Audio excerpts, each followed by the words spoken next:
രഞ്ജന്റെ അരികിലേക്ക്. പിറ്റേന്ന് രാവിലെയോടെ ബസ് ബാംഗ്ലൂർ സിറ്റിയിൽ വന്നു നിൽക്കുമ്പോൾ മീനാക്ഷി ആകെ ക്ഷീണിതയായിരുന്നു. ഇന്നലെ മുതൽ ഒന്നും കഴിച്ചിട്ടില്ല. അച്ഛനും അമ്മയും രാത്രി വരെ പരസ്പരം വഴക്കുകൂടി, ദേഷ്യപ്പെട്ടു. അതിനിടയ്ക്ക് അവർ ഭക്ഷണവും കഴിച്ചിട്ടുണ്ടാവണം. എന്നാൽ ഒരു ഗ്ലാസ് വെള്ളം വേണോ എന്ന് പോലും തന്നോട് ചോദിച്ചില്ല. അത്രയേ ഉള്ളൂ. നമ്മുടെ കൂടെ നിൽക്കുമെന്ന് കരുതുന്ന, അത്രമേൽ നമുക്ക് വേണ്ടപ്പെട്ടവരാണെങ്കിൽ പോലും ചില സമയങ്ങളിൽ നമ്മളെ കൈയൊഴിയും. ജീവിതം നൽകുന്ന പാഠമാണത്. മീനാക്ഷി ബസിന്റെ സീറ്റിൽ ഇരുന്നുകൊണ്ട് ഓർത്തു. ആളുകളെല്ലാം ഇറങ്ങിക്കഴിഞ്ഞപ്പോൾ അവസാനമായി മീനാക്ഷി ബസ്സിൽ നിന്നിറങ്ങി. തൊട്ടടുത്ത ഹോട്ടലിൽ കയറി ഒരു ചായ വാങ്ങി കുടിച്ചു. ഇന്നലത്തെ പോലെ തന്നെ ആദ്യമായി ചായ ഇറക്കുമ്പോൾ അവൾക്ക് ഛർദ്ദിക്കാൻ തോന്നി.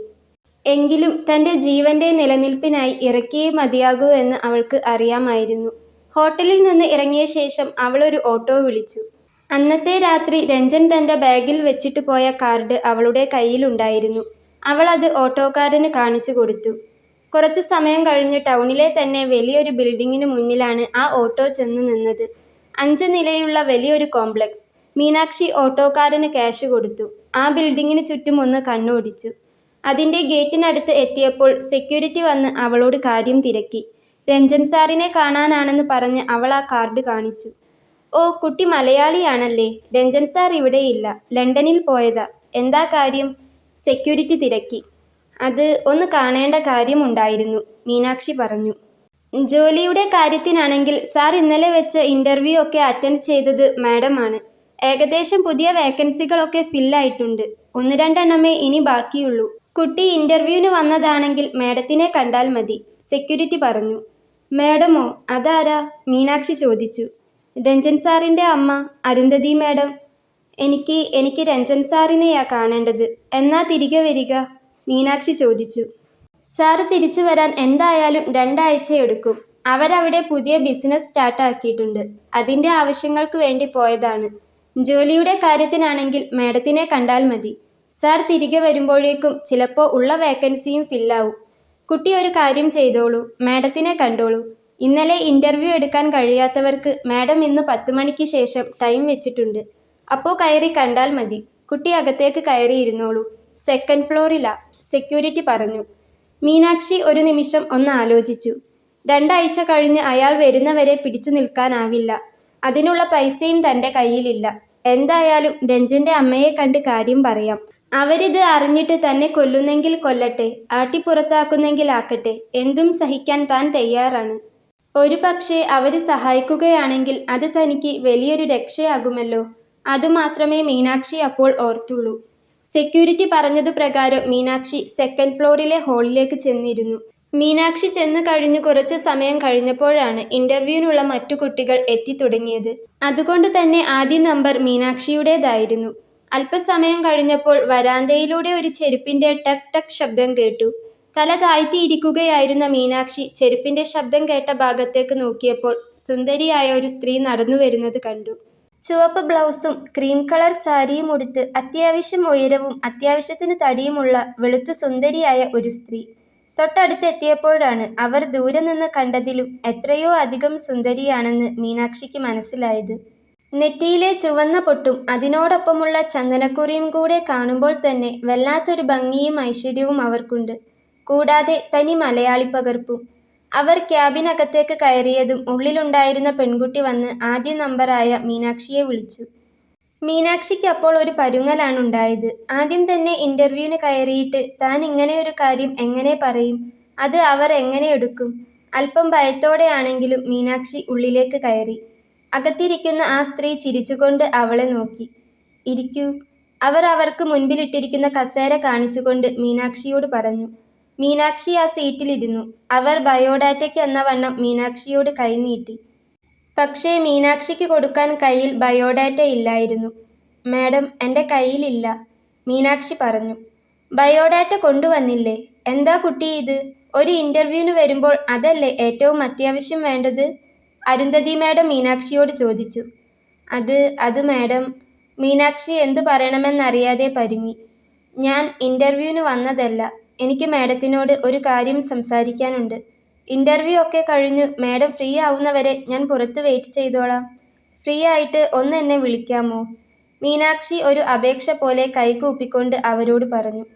കുട്ടി അപ്പോൾ ഇന്റർവ്യൂവിന് വന്നതല്ലേ? വേറെന്താ കാര്യം? പറഞ്ഞോളൂ. അവരത് പറഞ്ഞപ്പോൾ മീനാക്ഷി അകത്ത് വാതിൽക്കൽ നിൽക്കുന്ന അവരുടെ സ്റ്റാഫിനെ ഒന്ന് നോക്കി. അരുന്ധതിയും അപ്പോൾ അവരുടെ സ്റ്റാഫിനെ ഒന്ന് നോക്കി. സ്റ്റാഫ് നിൽക്കുമ്പോൾ പറയാൻ പറ്റാത്ത എന്തോ ഒരു കാര്യമാണെന്ന് അരുന്ധതിക്ക് തോന്നിയതുകൊണ്ടായിരിക്കണം അരുന്ധതി സ്റ്റാഫിനോട് പറഞ്ഞു. അനില കുറച്ചുനേരം ഒന്ന് പുറത്തു നിൽക്കൂ, ഞാൻ വിളിക്കാം. Okay madam. സ്റ്റാഫ് അത് പറഞ്ഞു വാതിൽ വലിച്ചു തുറന്ന് പുറത്തേക്ക് നിന്നു. എന്താ കുട്ടി, കാര്യം പറഞ്ഞോളൂ, സമയം പോകുന്നു. പുറത്ത് വേറെ കാൻഡിഡേറ്റ്സ് വെയിറ്റിംഗ് ആണ്. അരുന്ധതി മാഡം മീനാക്ഷിയെ നോക്കി. മാഡം, അത് ഞാൻ പറയാൻ പോകുന്ന കാര്യം. എന്താണെങ്കിലും പറഞ്ഞോളൂ. കുട്ടിക്ക് എന്നെ മുൻപ് പരിചയമുണ്ടോ? അരുന്ധതി മീനാക്ഷിയോട് ചോദിച്ചു. ഇല്ല, ഞാൻ ആദ്യമായിട്ടാണ് മാഡത്തിനെ കാണുന്നത്. ഓക്കെ, എനിവേ എന്താ മാറ്റർ, പറയൂ. മാഡം, ഞാൻ രഞ്ജൻ സാറിനെ കാണാൻ വന്നതായിരുന്നു. അത് പറഞ്ഞുകൊണ്ടാണ് മീനാക്ഷി തുടങ്ങിയത്. പക്ഷേ ഇവിടെ വന്നപ്പോൾ സാർ ഇവിടെ ഇല്ലെന്നറിഞ്ഞു. അതെ, അവൻ ഇവിടെ ഇല്ല. എന്താ അവനെ കാണേണ്ട കാര്യം? മീനാക്ഷി കുറച്ച് സമയമെടുത്തുകൊണ്ട് കാര്യങ്ങളൊക്കെ അരുന്ധതി മാഡത്തിനോട് പറഞ്ഞു. തുടക്കത്തിൽ അരുന്ധതിക്ക് നല്ല തിരക്കുണ്ടായിരുന്നെങ്കിലും മീനാക്ഷി കാര്യം പറഞ്ഞു തുടങ്ങിയപ്പോൾ അരുന്ധതി വളരെ സൈലന്റായി. എല്ലാം പറഞ്ഞു കഴിയുമ്പോഴേക്കും മീനാക്ഷിയുടെ കണ്ണിൽ നിന്നും കണ്ണുനീർ നിറഞ്ഞൊഴുകുകയായിരുന്നു. ഒക്കെ കേട്ട് കഴിഞ്ഞ അരുന്ധതി വല്ലാതെ ഒന്ന് ഷോക്കായി പോയിരുന്നു.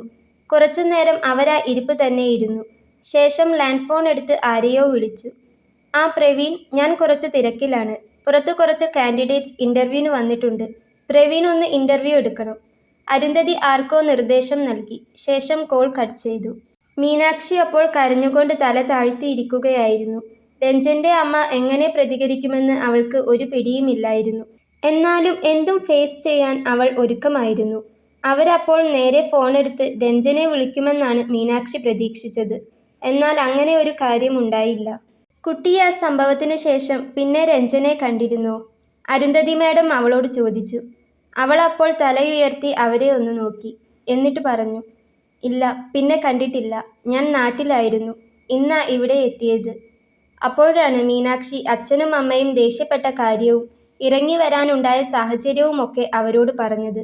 ഒക്കെ കേട്ട് കഴിഞ്ഞപ്പോൾ അരുന്ധതി മാഡം അവളെ തന്നെ ഒന്ന് നോക്കി. എന്നിട്ട് അവരവരുടെ മൊബൈൽ ഫോൺ എടുത്ത് ക്യാബിൻ്റെ തൊട്ടടുത്തുള്ള ചെറിയ റൂമിലേക്ക് കയറി. കുറച്ചുനേരം ഫോണിൽ സംസാരിച്ച ശേഷമാണ് അവർ തിരികെ വന്നത്. തിരികെ വന്ന ശേഷം അവർ മീനാക്ഷിയെ നോക്കി. എന്നിട്ട് പറഞ്ഞു, ഞാൻ രഞ്ജന്റെ അച്ഛനെ വിളിച്ചിരുന്നു. അദ്ദേഹം മോളെയും കൂട്ടി വീട്ടിലേക്ക് ചെല്ലാനാ പറഞ്ഞത്. കാറുണ്ട്, നമുക്ക് പോകാം. മീനാക്ഷി അപ്പോൾ അവരുടെ കണ്ണുകളിലേക്ക് തന്നെ നോക്കി. പേടിക്കേണ്ട, മോളുടെ ഇപ്പോഴത്തെ അവസ്ഥ എനിക്ക് മനസ്സിലാകും. എൻ്റെ മോൻ അങ്ങനെ ഒരു തെറ്റ് ചെയ്തിട്ടുണ്ടെങ്കിൽ അതിന് പരിഹാരം ചെയ്യേണ്ടത് ഞങ്ങളുടെ കടമയാണ്. അവനിപ്പോൾ ഇവിടെയില്ല, ലണ്ടനിലാണ്. തിരികെ വരാൻ കുറച്ച് ദിവസം കഴിയും. എന്തായാലും നമുക്ക് പെട്ടെന്നൊരു തീരുമാനമുണ്ടാക്കാം. അവനോട് പെട്ടെന്ന് തിരികെ വരാൻ പറയാം. പേടിക്കേണ്ട, കുട്ടി വന്നോളൂ. അവരത് പറഞ്ഞുകൊണ്ട് അവിടെ നിന്നിറങ്ങി. അപ്പോൾ അവരുടെ കൂടെ പോവുകയല്ലാതെ മീനാക്ഷിക്ക് മറ്റൊരു വഴിയില്ലായിരുന്നു. അവളും അവർക്ക് പിറകിൽ ഇറങ്ങി നടന്നു. അവർ ബിൽഡിങ്ങിൽ നിന്ന് പുറത്തിറങ്ങുമ്പോഴേക്കും ഡ്രൈവർ കാറുമായി മുന്നിൽ വന്നു നിന്നിരുന്നു. സെക്യൂരിറ്റി വന്നു ഡോർ തുറന്നു കൊടുത്തു. അരുന്ധതി മീനാക്ഷിയോട് കയറാൻ പറഞ്ഞു. അവരുടെ കണ്ണിലേക്ക് ഒന്നുകൂടെ നോക്കിയ ശേഷം മീനാക്ഷി അതിൽ കയറി. അവരും അവൾക്കൊപ്പം തന്നെ പിറകിൽ കയറിയിരുന്നു. ഡ്രൈവർ കാർ സ്റ്റാർട്ടാക്കി. കാറിൽ ഇരുന്നു കൊണ്ട് പിന്നീട് സംസാരമൊന്നും ഉണ്ടായില്ല. ബാംഗ്ലൂർ സിറ്റിയിലൂടെ കുറച്ചു നേരം ഓടിയ ശേഷം വലിയൊരു വീടിനു മുന്നിലാണ് അരുന്ധതിയുടെ കാർ ചെന്ന് നിന്നത്. കാർ വീടിന്റെ മുറ്റത്തെത്തിയതും അരുന്ധതി കാറിൽ നിന്നിറങ്ങി. ഇറങ്ങ്, അവർ മീനാക്ഷിയോട് സൗമ്യമായി പറഞ്ഞു. മീനാക്ഷി പതിയെ കാറിൽ നിന്നിറങ്ങി. വീടിന്റെ ഉമ്മറത്തേക്ക് കയറുമ്പോൾ തന്നെ ചന്ദനത്തിന്റെയും ഹോമത്തിന്റെയും സുഗന്ധം പുറത്തേക്ക് എത്തുന്നുണ്ടായിരുന്നു. ഒരു ക്ഷേത്രത്തിന്റെ പ്രതീതി തോന്നിക്കുന്ന അന്തരീക്ഷം. നല്ല വൃത്തിയുള്ള വലിയ വീട്. അകത്തേക്ക് കയറിയതു മീനാക്ഷി ആകെ ഞെട്ടിപ്പോയി. നിറയെ ലൈറ്റുകൾ പതിപ്പിച്ച ഏതോ കൊട്ടാരത്തിൽ ചെന്നെത്തിയ പോലെയായിരുന്നു അവൾക്ക് തോന്നിയത്. വളരെ വലിയ ഹാൾ. ഇരിക്കാനാണെങ്കിൽ നിറയെ സോഫകൾ ഇട്ടിരിക്കുന്നു. അരുന്ധതി മീനാക്ഷിയോട് അവിടെ ഇരിക്കാനായി കാണിച്ചു. ശേഷം അകത്ത് ചെന്ന അവർ അവരുടെ ഭർത്താവിനൊപ്പമാണ് തിരികെ വന്നത്. അരുന്ധതി മാഡം നല്ല ചെറുപ്പമാണെങ്കിൽ ഭർത്താവിനെ കാണുമ്പോൾ കുറച്ച് പ്രായം തോന്നിക്കുന്നുണ്ട്. എന്നാലും നല്ല തടിയും ഒത്ത വണ്ണവുമുള്ള സുന്ദരനായ ഒരു മനുഷ്യൻ. ഭർത്താവും അരുന്ധതി മാഡവും മീനാക്ഷി ഇരിക്കുന്ന സോഫയുടെ നേരെ മുൻപിലായി വന്നിരുന്നു. ആ വീടും എല്ലാം കൂടെ കണ്ടപ്പോൾ അവൾക്കാകെ വല്ലാത്തൊരു പേടി തോന്നിയിരുന്നു. എന്തിനാണ് തന്നെ ഇങ്ങോട്ട് കൊണ്ടുവന്നതെന്ന് പോലും അവൾ ഭയന്നു. എന്നാൽ അരുന്ധതി മേഡവും ഭർത്താവും തൊട്ടരികിൽ വന്നിരുന്നു കുറച്ചുനേരം സംസാരിച്ചു കഴിഞ്ഞപ്പോൾ മീനാക്ഷിക്ക് വളരെ ആശ്വാസം ലഭിച്ചതുപോലെയാണ് തോന്നിയത്. തന്റെ അച്ഛന്റെയോ അമ്മയുടെയോ അരികിൽ നിന്നുപോലും ലഭിക്കാത്ത വലിയൊരു ആശ്വാസം അവൾക്ക് അവരുടെ അടുക്കൽ നിന്നും ഫീൽ ചെയ്തു. തങ്ങളുടെ മകൻ ചെയ്തു പോയ തെറ്റ് ഏറ്റുപറഞ്ഞ് ആ അച്ഛനും അമ്മയും അവൾക്ക് മുന്നിൽ കൈകൂപ്പി. വളരെ മാന്യമായി സൗമ്യമായി അവൾക്ക് ആശ്വാസം പകർന്നുകൊണ്ട് സംസാരിച്ചു. അവരൊക്കെ വലിയ ആളുകളായതുകൊണ്ട് ഏതെങ്കിലും ഹോസ്പിറ്റലിൽ കൊണ്ടുപോയി കുഞ്ഞിനെ ഒഴിവാക്കി കളയുമെന്നാണ് മീനാക്ഷി കരുതിയിരുന്നത്. എന്നാൽ ഒരിക്കൽ പോലും കുഞ്ഞിനെ ഒഴിവാക്കുന്ന കാര്യത്തെക്കുറിച്ച് രഞ്ജന്റെ അച്ഛനോ അമ്മയോ അവളോട് സംസാരിച്ചില്ല. കുറേ നേരം സംസാരിച്ച ശേഷം അവർ അവൾക്ക് റെസ്റ്റ് എടുക്കാനായി താഴത്തെ നിലയിലെ റൂം കാണിച്ചു കൊടുത്തു.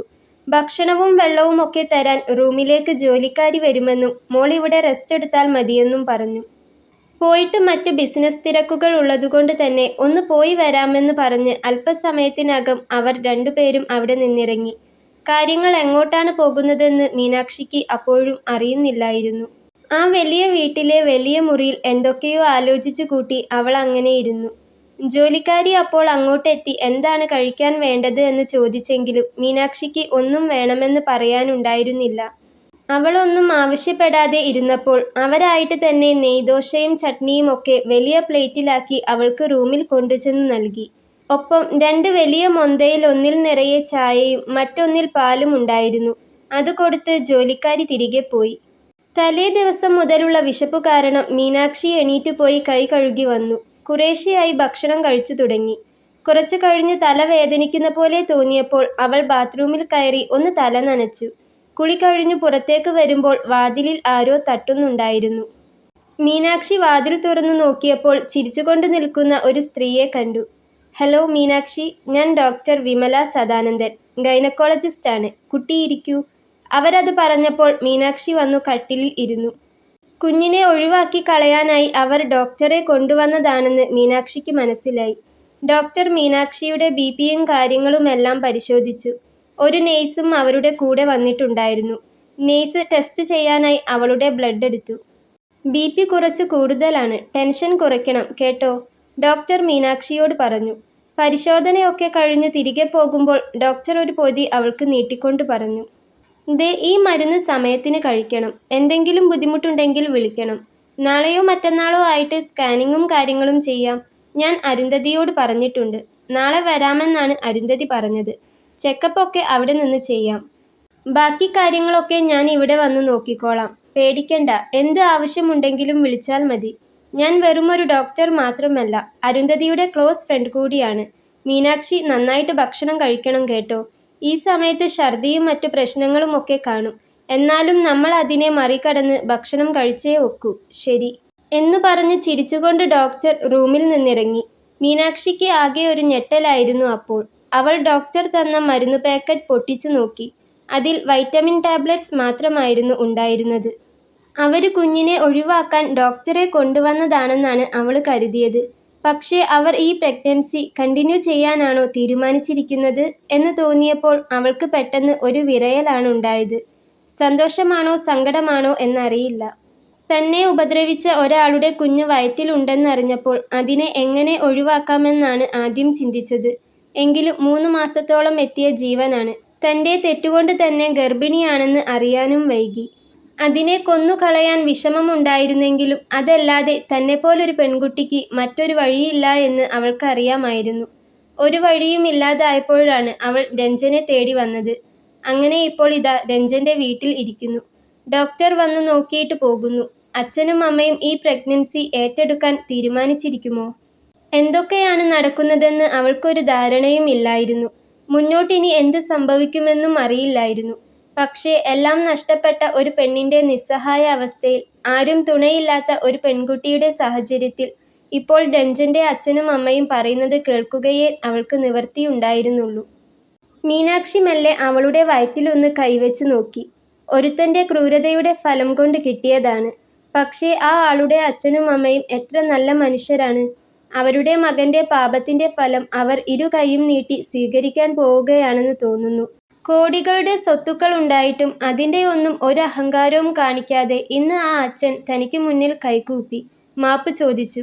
മക്കളുടെ തെറ്റിനു മുന്നിൽ ഒന്നും ചെയ്യാൻ കഴിയാത്ത നിസ്സഹായരായ അച്ഛനെയും അമ്മയെയുമായിരുന്നു ഇന്ന് അവരിൽ കണ്ടത്. ഡോക്ടർ നൽകിയ ഗുളികകളിൽ ഒന്ന് പൊട്ടിച്ചെടുത്ത് കഴിച്ചുകൊണ്ട് അവൾ മെല്ലെ കട്ടിലിലേക്ക് കിടന്നു. ക്ഷീണം കൊണ്ട് കിടന്ന മാത്രയിൽ തന്നെ അവളുടെ കണ്ണുകൾ അടയാൻ തുടങ്ങി. അപ്പോഴും അവൾ അവളുടെ ഫോണെടുത്ത് ഒന്ന് നോക്കി. വീട്ടിൽ നിന്ന് താൻ ഇന്നലെ രാത്രി ഇറങ്ങിപ്പോന്നതാണ്. ഇത്ര സമയമായിട്ടും എവിടെയാണെന്ന് അറിയാൻ പോലും അച്ഛൻ്റെയോ അമ്മയുടെയോ ഒരു കോൾ എത്തിയിട്ടില്ല. അവര് പൂർണ്ണമായും തന്നെ ഉപേക്ഷിച്ചതാണെന്ന സത്യം അവൾ മെല്ലെ മനസ്സിലാക്കി തുടങ്ങുകയായിരുന്നു. അവളുടെ കണ്ണുകളിൽ വീണ്ടും വെള്ളം നിറഞ്ഞു. സമയത്തിന് ഭക്ഷണവും കാര്യങ്ങളും ജോലിക്കാരി മുറിയിൽ എത്തിക്കുന്നതുകൊണ്ട് തന്നെ മീനാക്ഷിക്ക് റൂമിൽ നിന്ന് പുറത്തിറങ്ങേണ്ടി വന്നില്ല. അന്ന് വൈകിട്ട് അരുന്ധതി മാഡം മീനാക്ഷിയെ കാണാനായി വീണ്ടും മുറിയിലേക്ക് കയറിയപ്പോൾ മീനാക്ഷി ചിന്തയിലായിരുന്നു. കയ്യിലൊരു കവറുമായാണ് അവർ അങ്ങോട്ട് എത്തിയത്. അത് മീനാക്ഷിക്ക് നേരെ നീട്ടിക്കൊണ്ട് അവർ മീനാക്ഷിയെ തട്ടി വിളിച്ചു. ശേഷം കയ്യിലുണ്ടായിരുന്ന കവർ അവൾക്ക് നേരെ നീട്ടി. അപ്പോഴാണ് അവൾ ആലോചനയിൽ നിന്ന് ഉണർന്നത്. കുട്ടി ഇങ്ങനെ ഇവിടെ റൂമിൽ തന്നെ ചടഞ്ഞുകൂടി ഇരിക്കേണ്ട. പുറത്തൊക്കെ ഇറങ്ങാം, ഗാർഡനിൽ കൂടെയൊക്കെ നടക്കാം. എന്തിനും ഏതിനും ഇവിടെ സെർവൻസ് ഉണ്ട് സഹായത്തിന്. ബിസിനസിന്റെ 100 കൂട്ടം തിരക്കുള്ളതുകൊണ്ട് ഞങ്ങൾക്ക് രണ്ടാൾക്കും ലീവാക്കി ഇവിടെ ഇരിക്കാൻ കഴിയാഞ്ഞിട്ടാണ്. എങ്കിലും എന്ത് ആവശ്യമുണ്ടെങ്കിലും കുട്ടിയൊന്ന് വിളിച്ചാൽ മതി, അരുന്ധതി മാഡം മീനാക്ഷിയോട് പറഞ്ഞു. ആ പിന്നെ ഇന്ന് ഡോക്ടർ വിമല വന്ന് നോക്കിയിട്ട് പോയില്ലേ? കുഴപ്പമൊന്നുമില്ലല്ലോ? ബ്ലഡ് ടെസ്റ്റിന്റെ ഒക്കെ റിപ്പോർട്ട് നാളെ കിട്ടും. എപ്പോൾ വേണമെങ്കിലും നോക്കാനായി അവൾ വരും. അതുകൊണ്ട് ബുദ്ധിമുട്ടൊന്നും ഉണ്ടാവില്ല. കുട്ടി പുറത്തേക്ക് ഇറങ്ങിക്കോളൂ ട്ടോ.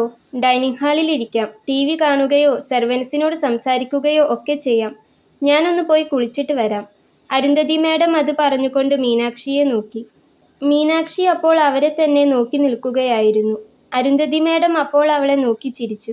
എന്നിട്ട് പറഞ്ഞു, മോളിപ്പോൾ വിചാരിക്കുന്നുണ്ടാവും ഞങ്ങൾ ഇതെന്തിനുള്ള പുറപ്പാടാണെന്നല്ലേ? മോൻ ചെയ്തു പോയ ഒരു തെറ്റുകൊണ്ട് സംഭവിച്ച കാര്യം. എന്നിട്ടും ഞങ്ങൾ ഈ പ്രഗ്നൻസി കണ്ടിന്യൂ ചെയ്യാൻ ശ്രമിക്കുകയാണോ ചെയ്യുന്നത് എന്നല്ലേ? 3 മാസത്തോളം എത്തിയ ഒരു ജീവനല്ലേ? നമ്മളായിട്ട് അതിനെ ഇല്ലാതാക്കി ആ പാപം കൂടി ഏറ്റുവാങ്ങണ്ട എന്ന് കരുതി. പിന്നെ കുട്ടിയുടെ അഭിപ്രായം ചോദിക്കാതിരുന്നത് ഒരു കുഞ്ഞിനെ കൊന്നുകളയാനുള്ള മനസ്സൊന്നും മോൾക്കുണ്ടെന്ന് അമ്മയ്ക്ക് തോന്നുന്നില്ല. അതുകൊണ്ടാണ്. നാളെ നമുക്ക് ഹോസ്പിറ്റലിൽ പോകാം. ടെസ്റ്റ് ഒക്കെ ചെയ്യാം. മറ്റ് ബുദ്ധിമുട്ടൊന്നുമില്ലെങ്കിൽ മോൾക്ക് സമ്മതമാണെങ്കിൽ മാത്രം നമുക്ക് ഈ പ്രഗ്നൻസി കണ്ടിന്യൂ ചെയ്യാം. അമ്മ വീണ്ടും പറയുന്നു, മോൾക്ക് സമ്മതമാണെങ്കിൽ മാത്രം. മാഡം, മീനാക്ഷി എന്തോ പറയാനായി അരുന്ധതിയെ വിളിച്ചു. മാഡമെന്ന് വിളിക്കേണ്ട, അമ്മയെന്ന് വിളിച്ചാൽ മതി.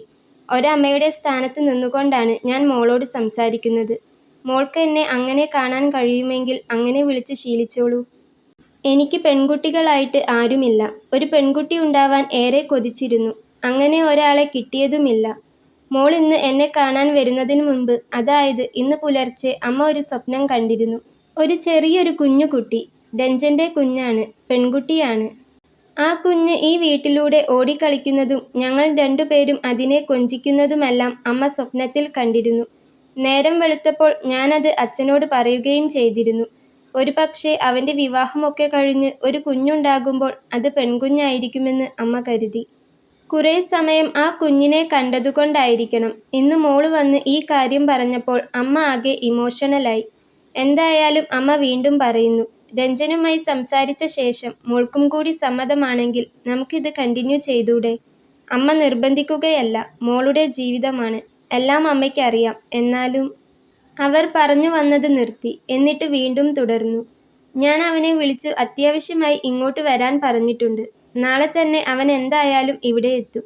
എന്നിട്ട് നമുക്ക് സംസാരിക്കാം, ഒരു വഴിയുണ്ടാക്കാം. ഈ മാസം കൊണ്ട് ഞാൻ ബിസിനസ് കാര്യങ്ങൾ എല്ലാം കുറെ ഒഴിവാക്കുകയാണ്.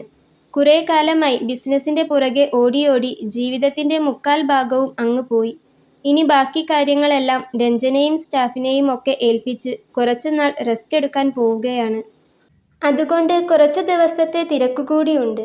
അത് കഴിഞ്ഞാൽ പിന്നെ അമ്മ സ്ഥിരമായിട്ട് ഇവിടെ ഉണ്ടാകും. എന്തായാലും മോള് റെസ്റ്റ് എടുക്ക്, അമ്മ കുളിച്ചു വരട്ടെ എന്നു പറഞ്ഞു ചിരിച്ചുകൊണ്ട് അരുന്ധതി മാഡം റൂമിൽ നിന്നിറങ്ങി. അവര് പറഞ്ഞ വാക്കുകളൊക്കെ കേട്ട് മീനാക്ഷി അങ്ങനെ തന്നെ അവിടെ കട്ടിലിൽ ഇരുന്നു. രഞ്ജന്റെ മുഖം ഓർക്കുമ്പോൾ അവൾക്ക് വല്ലാത്ത വെറുപ്പും ദേഷ്യവും ഒക്കെ തോന്നുന്നുണ്ടായിരുന്നു. പക്ഷേ കുഞ്ഞിനോട് അത് തോന്നുന്നില്ലായിരുന്നു. തന്റെ ഉദരത്തിൽ ആദ്യമായി ഉടലെടുത്ത കുഞ്ഞാണ്. ഈ ഒരു കാര്യം കൊണ്ട് അച്ഛനും അമ്മയും ഒക്കെ തന്നെ തള്ളിപ്പറഞ്ഞു. ആരും തുണയില്ലാത്ത അവസ്ഥയാണ് തനിക്കിപ്പോൾ. ശരിക്കും പറഞ്ഞാൽ ആ ഒരു നിമിഷത്തിൽ അവൾക്ക് സ്വന്തമെന്നു പറയാൻ ആ ഒരു കുഞ്ഞു മാത്രമേ ഉണ്ടായിരുന്നുള്ളൂ. അതുകൊണ്ട് തന്നെ അവൾക്ക് അതിനെ വേണമെന്ന് അവളുടെ ഉള്ളം പറയുന്നുണ്ടായിരുന്നു. അവൾ അവളുടെ വയറ്റിൽ ഒന്നുകൂടെ തലോടി. പിറ്റേന്ന് മീനാക്ഷി അരുന്ധതി മാഡത്തിനൊപ്പം ഹോസ്പിറ്റലിലേക്ക് പോയി. സിറ്റിയിലെ തന്നെ ഏറ്റവും സൗകര്യങ്ങളുള്ള വലിയ ഹോസ്പിറ്റലിലേക്കാണ് അവളെയും കൂട്ടി ചെന്നത്. അവിടെ ചെന്ന് സ്കാനിങ്ങും കാര്യങ്ങളുമെല്ലാം കഴിഞ്ഞ് ഉച്ചയോടെ തിരിച്ച് വീട്ടിലേക്കെത്തി. വരുന്ന വഴിക്ക് അവർ വഴിയിൽ കാർ നിർത്തി മീനാക്ഷിക്ക് കുറച്ചധികം ഡ്രസ്സുകൾ വാങ്ങി നൽകി. എല്ലാം നല്ല വിലയുള്ള ബ്രാൻഡഡ് ഡ്രസ്സുകളായിരുന്നു. മീനാക്ഷി ഇന്നുവരെ ഉപയോഗിച്ചിട്ടില്ലാത്തത്രയും നല്ല ഡ്രസ്സുകൾ. ശരിക്കും പറഞ്ഞാൽ ആ ഒരു യാത്ര അവളുടെ മനസ്സിനെ വല്ലാതെ തണുപ്പിച്ചിരുന്നു. അരുന്ധതി മാഡത്തിൻ്റെ വളരെ സ്നേഹത്തോടെയുള്ള സംസാരവും കരുതലുമൊക്കെ അവളുടെ വിഷമത്തെ മറക്കാൻ ഒരു പരിധിയിലധികം അവളെ സഹായിച്ചു. എല്ലാം നഷ്ടപ്പെട്ടു മരണത്തിലേക്ക് പോയ വഴിയിൽ നിന്നും തിരിച്ചു വന്നതാണ് താൻ. എന്നാൽ ഇപ്പോൾ ആരൊക്കെയോ ഉണ്ടെന്നുള്ള ഒരു തോന്നൽ, ഒപ്പം ഉള്ളിൽ ഒരു കുഞ്ഞു ജീവനും. അപ്പോഴും തള്ളിപ്പറഞ്ഞ അച്ഛൻ്റെയും അമ്മയുടെയും മുഖം അവളുടെ മനസ്സിനെ ഏറെ വിഷമിപ്പിച്ചു. വീട്ടിലെത്തിയ മീനാക്ഷി ഡ്രസ്സ് മാറാനായി റൂമിലേക്ക് പോയി. അരുന്ധതി മാഡം ഫോണിൽ ബിസിനസ് ഡീറ്റെയിൽസ് നോക്കിക്കൊണ്ട് സോഫയിൽ ഇരിക്കുകയായിരുന്നു. അപ്പോഴാണ് പുറത്തൊരു കാർ വന്നു നിന്ന ശബ്ദം കേട്ടത്. വീട്ടിലെ ഡ്രൈവർ രഞ്ജനെ കൂട്ടിക്കൊണ്ടു വരാനായി എയർപോർട്ടിലേക്ക് പോയിരുന്നു. രഞ്ജൻ തിരികെ വന്നതാണെന്ന് മനസ്സിലാക്കിയ അരുന്ധതി മാഡം വേഗം ഭർത്താവിനെ ഓഫീസിലേക്ക് കോൾ ചെയ്തു. അവൻ വന്നിട്ടുണ്ട്, പെട്ടെന്നൊന്ന് വരണം. അത് പറയുമ്പോഴേക്കും രഞ്ജൻ കാറിൽ നിന്നിറങ്ങി അങ്ങോട്ടേക്കെത്തിയിരുന്നു. ബ്രാൻഡഡ് ടീഷർട്ടും പാൻസുമാണ് വേഷം. ചന്ദനത്തിൻ്റെ നിറമുള്ള മുഖത്തിനോടൊപ്പം തന്നെ കട്ടിത്താടിയും കട്ടിമുടിയും. അരുന്ധതി മാഡത്തിൻ്റെ എല്ലാ ഭംഗിയും അവന് അതേപോലെ തന്നെ കിട്ടിയിട്ടുണ്ട്. ശരിക്കും അമ്മയെ മുറിച്ചു വെച്ചതുപോലെ തന്നെയാണ് രഞ്ജനെ കാണാൻ. അവൻ ഹാളിലേക്ക് എത്തിയപ്പോൾ അമ്മയും മോനും നേർക്കുനേർ ഒന്ന് നോക്കി. രണ്ടുപേരും തമ്മിൽ കണ്ടതും വലിയ സ്നേഹപ്രകടനങ്ങൾ ഒന്നുമില്ല. ഏതോ അപരിചിതർ നോക്കുന്ന പോലെ നേർത്ത ഒരു നോട്ടം. രഞ്ജൻ എന്തായാലും നല്ല കലിപ്പിലാണെന്ന് അവൻ്റെ മുഖം കണ്ടാൽ തന്നെ അറിയാം. "ആ, നീ എത്തിയോ?" അരുന്ധതി മാഡം രഞ്ജനെ കണ്ടപ്പോൾ വെറുതെ ഒരു ചടങ്ങിനെന്ന പോലെ ചോദിച്ചു. "എന്ത് കാര്യത്തിനാ നിങ്ങൾ എന്നെ ഇപ്പോൾ ഇത്ര ധൃതിപ്പെട്ട് ഇങ്ങോട്ട് വിളിപ്പിച്ചത്? ഇവിടെ എൻ്റെ പല കാര്യങ്ങളും മാറ്റിവെച്ചിട്ടാണ് നിങ്ങളുടെ നിർബന്ധം കാരണം ഞാൻ ലണ്ടനിലേക്ക് പോയത്. എന്നിട്ട് അവിടെ എത്തിയപ്പോൾ അവിടെ നിൽക്കാൻ സമ്മതിക്കാതെ ഇങ്ങോട്ട് തിരിച്ചു വിളിപ്പിച്ചിരിക്കുന്നു. നിങ്ങൾ എന്താ ഇത് എന്നെ പന്ത് തട്ടുന്ന പോലെ തട്ടിക്കൊണ്ടിരിക്കുന്നത്? അച്ഛൻ എവിടെ? ഇന്നലെ മുതൽ 50ഓ 100ഓ കോളല്ല അച്ഛൻ എന്നെ ചെയ്തത്. എന്തിനാണ് ഇങ്ങനെ സ്വൈര്യം തരാതെ ശല്യപ്പെടുത്തിക്കൊണ്ടിരിക്കുന്നത്? എന്താ ഇപ്പോൾ ഇവിടെ ഇത്ര അത്യാവശ്യം?" രഞ്ജൻ അമ്മയെ ദേഷ്യത്തോടെ നോക്കി. ശല്യം ചെയ്ത് തിരിച്ചു വിളിപ്പിച്ചതിൻ്റെ ചൂടിലാണ് അവനെന്ന് അരുന്ധതി മാഡത്തിന് ഒറ്റ നോട്ടത്തിൽ തന്നെ മനസ്സിലായിട്ടുണ്ടായിരുന്നു. "നീ ഇരിക്കി, ഒരു കാര്യം സംസാരിക്കാനുണ്ട്. അച്ഛനൊന്ന് ഇങ്ങ് വരട്ടെ." "ഇപ്പോൾ എത്തും, ഞാൻ ഫോൺ ചെയ്തിട്ടുണ്ട്," അരുന്ധതി മാഡം പറഞ്ഞു. "എനിക്ക് അച്ഛനെ കാത്തു നിൽക്കാനും ആരെ കാത്തു നിൽക്കാനും സമയമില്ല. എന്താണ് കാര്യമെന്ന് പറഞ്ഞാൽ വലിയ ഉപകാരമായിരുന്നു." രഞ്ജൻ അമ്മയുടെ മുഖത്തു നിന്ന് അവൻ്റെ മുഖം വെട്ടിച്ചു കളഞ്ഞു. "നിനക്ക് മീനാക്ഷി എന്നൊരു കുട്ടിയെ അറിയാമോ?" "മീനാക്ഷിയോ? ഏത് മീനാക്ഷി? എനിക്ക് ഒരു കുട്ടിയെയും അറിയില്ല." "ഇത് ഫോണിലൂടെ ചോദിച്ചാൽ പോരായിരുന്നോ? ഇതിനാണോ എന്നെ ഇവിടം വരെ എത്തിച്ചത്?" "നിനക്കറിയാതിരിക്കാൻ വയ്യ, ഒരു പാലക്കാട്ടുകാരി പെൺകുട്ടി." അമ്മ രഞ്ജൻ്റെ മുഖത്തേക്ക് നോക്കി. "എനിക്കറിയില്ലെന്നു പറഞ്ഞില്ലേ?" രഞ്ജൻ വീണ്ടും ചൂടായി. "നിനക്ക് അങ്ങനെ ഒരാളെ അറിയുകയേ ഇല്ല അല്ലേ?" അരുന്ധതി മാഡം അത് പറഞ്ഞുകൊണ്ട് അവൻ്റെ കണ്ണിലേക്ക് ഒരു സംശയത്തോടെ സൂക്ഷിച്ചു നോക്കി. "അമ്മേ, പ്ലീസ് നോക്കൂ. നിങ്ങൾ പല കാര്യങ്ങൾക്കും എന്നെ ആവശ്യമില്ലാതെ അങ്ങോട്ടും ഇങ്ങോട്ടും തട്ടിക്കളിക്കുന്നുണ്ട്. വല്ലാതെ ബുദ്ധിമുട്ടിക്കുന്നുണ്ട്. പലതവണ ഞാൻ പറഞ്ഞു കഴിഞ്ഞതാണ് എനിക്ക് നിങ്ങൾ പറയുന്നത് കേട്ട് ജീവിക്കാൻ കഴിയില്ലെന്ന്. ഇനിയെങ്കിലും ഇതൊന്ന് നിർത്തൂ. അവിടെയാണെങ്കിലും ഇവിടെയാണെങ്കിലും എന്ത് കാര്യത്തിനാണെങ്കിലും എനിക്ക് കുറച്ച് റിലാക്സേഷൻ വേണം. ദയവ് ചെയ്ത് എന്നെ ഇങ്ങനെ വിളിച്ച് ശല്യപ്പെടുത്തരുത്. എനിക്ക് ഒരു മീനാക്ഷിയെയും അറിയില്ല, ആരെയും അറിയില്ല. പോരെ?" "എന്നിട്ടാണോടാ ഒരു പെൺകുട്ടി നിന്റെ കുഞ്ഞിന് അവകാശവും പറഞ്ഞ് ഇവിടെ കയറി വന്നത്? നിനക്കറിയാൻ വയ്യാഞ്ഞിട്ടാണോ?" അരുന്ധതി മാഡം രഞ്ജനെ നോക്കി കുറച്ച് ശബ്ദമെടുത്തു. അത് കേട്ടപ്പോൾ രഞ്ജൻ്റെ മുഖം പെട്ടെന്ന് മാറി. ഒരു നിമിഷത്തേക്ക് അവൻ്റെ ദേഷ്യം ഒന്ന് അയഞ്ഞു. എന്നിട്ട് ഒരു സംശയഭാവത്തിൽ അമ്മയെ നോക്കി. "അമ്മ എന്താ പറഞ്ഞു വരുന്നത്?" അവൻ സംശയത്തോടെ ചോദിച്ചു. "രഞ്ജൻ, നീ ചൂടാവാൻ വേണ്ടി പറയുകയല്ല. നിന്നെ ബുദ്ധിമുട്ടിക്കാൻ വേണ്ടിയല്ല അത്ര ദൂരത്ത് നിന്ന് ഇത്ര പെട്ടെന്ന് തിരിച്ചു വിളിച്ചതും. അച്ഛൻ ഇപ്പോൾ എത്തും. ഞങ്ങൾക്ക് നിന്നോട് കുറച്ച് കാര്യം സംസാരിക്കാനുണ്ട്." "നിന്നെ തിരക്കി ഓഫീസിൽ ഇന്നലെ ഒരു കുട്ടി വന്നിരുന്നു. കണ്ടപ്പോൾ ഒരു പഞ്ചപാവം കുട്ടി. തനി നാട്ടിൻ പുറത്തുകാരി. കുറച്ചുനാൾ മുൻപ് ഇവിടെ ജോലി ചെയ്തിരുന്നു. ഇപ്പോൾ വരുന്നത് പാലക്കാട്ടുള്ള അവളുടെ വീട്ടിൽ നിന്നാ. പാലക്കാട് നിന്നും നിന്നെ തിരക്കി ഇവിടെ വരെ വരണമെങ്കിൽ അത് ഒരു കാര്യവുമില്ലാതെ ആവില്ലെന്ന് അമ്മയ്ക്ക് ഊഹിക്കാമല്ലോ. ആ കുട്ടി പ്രഗ്നൻ്റ് ആണ്. കാര്യങ്ങളൊക്കെ അവൾ പറഞ്ഞു. അതൊന്ന് ക്ലാരിഫൈ ചെയ്യാനും മുന്നോട്ടുള്ള കാര്യങ്ങൾ തീരുമാനിക്കാനും വേണ്ടിയാണ് നിന്നെ വിളിച്ചത്. നിനക്ക് അങ്ങനൊരു തെറ്റ് പറ്റിയെങ്കിൽ ഇനിയും വൈകിയിട്ടില്ല. അത് തിരുത്താൻ ഇപ്പോഴും സമയമുണ്ട്. കാര്യം എന്തായാലും നീ ഞങ്ങളോട് തുറന്നു പറ.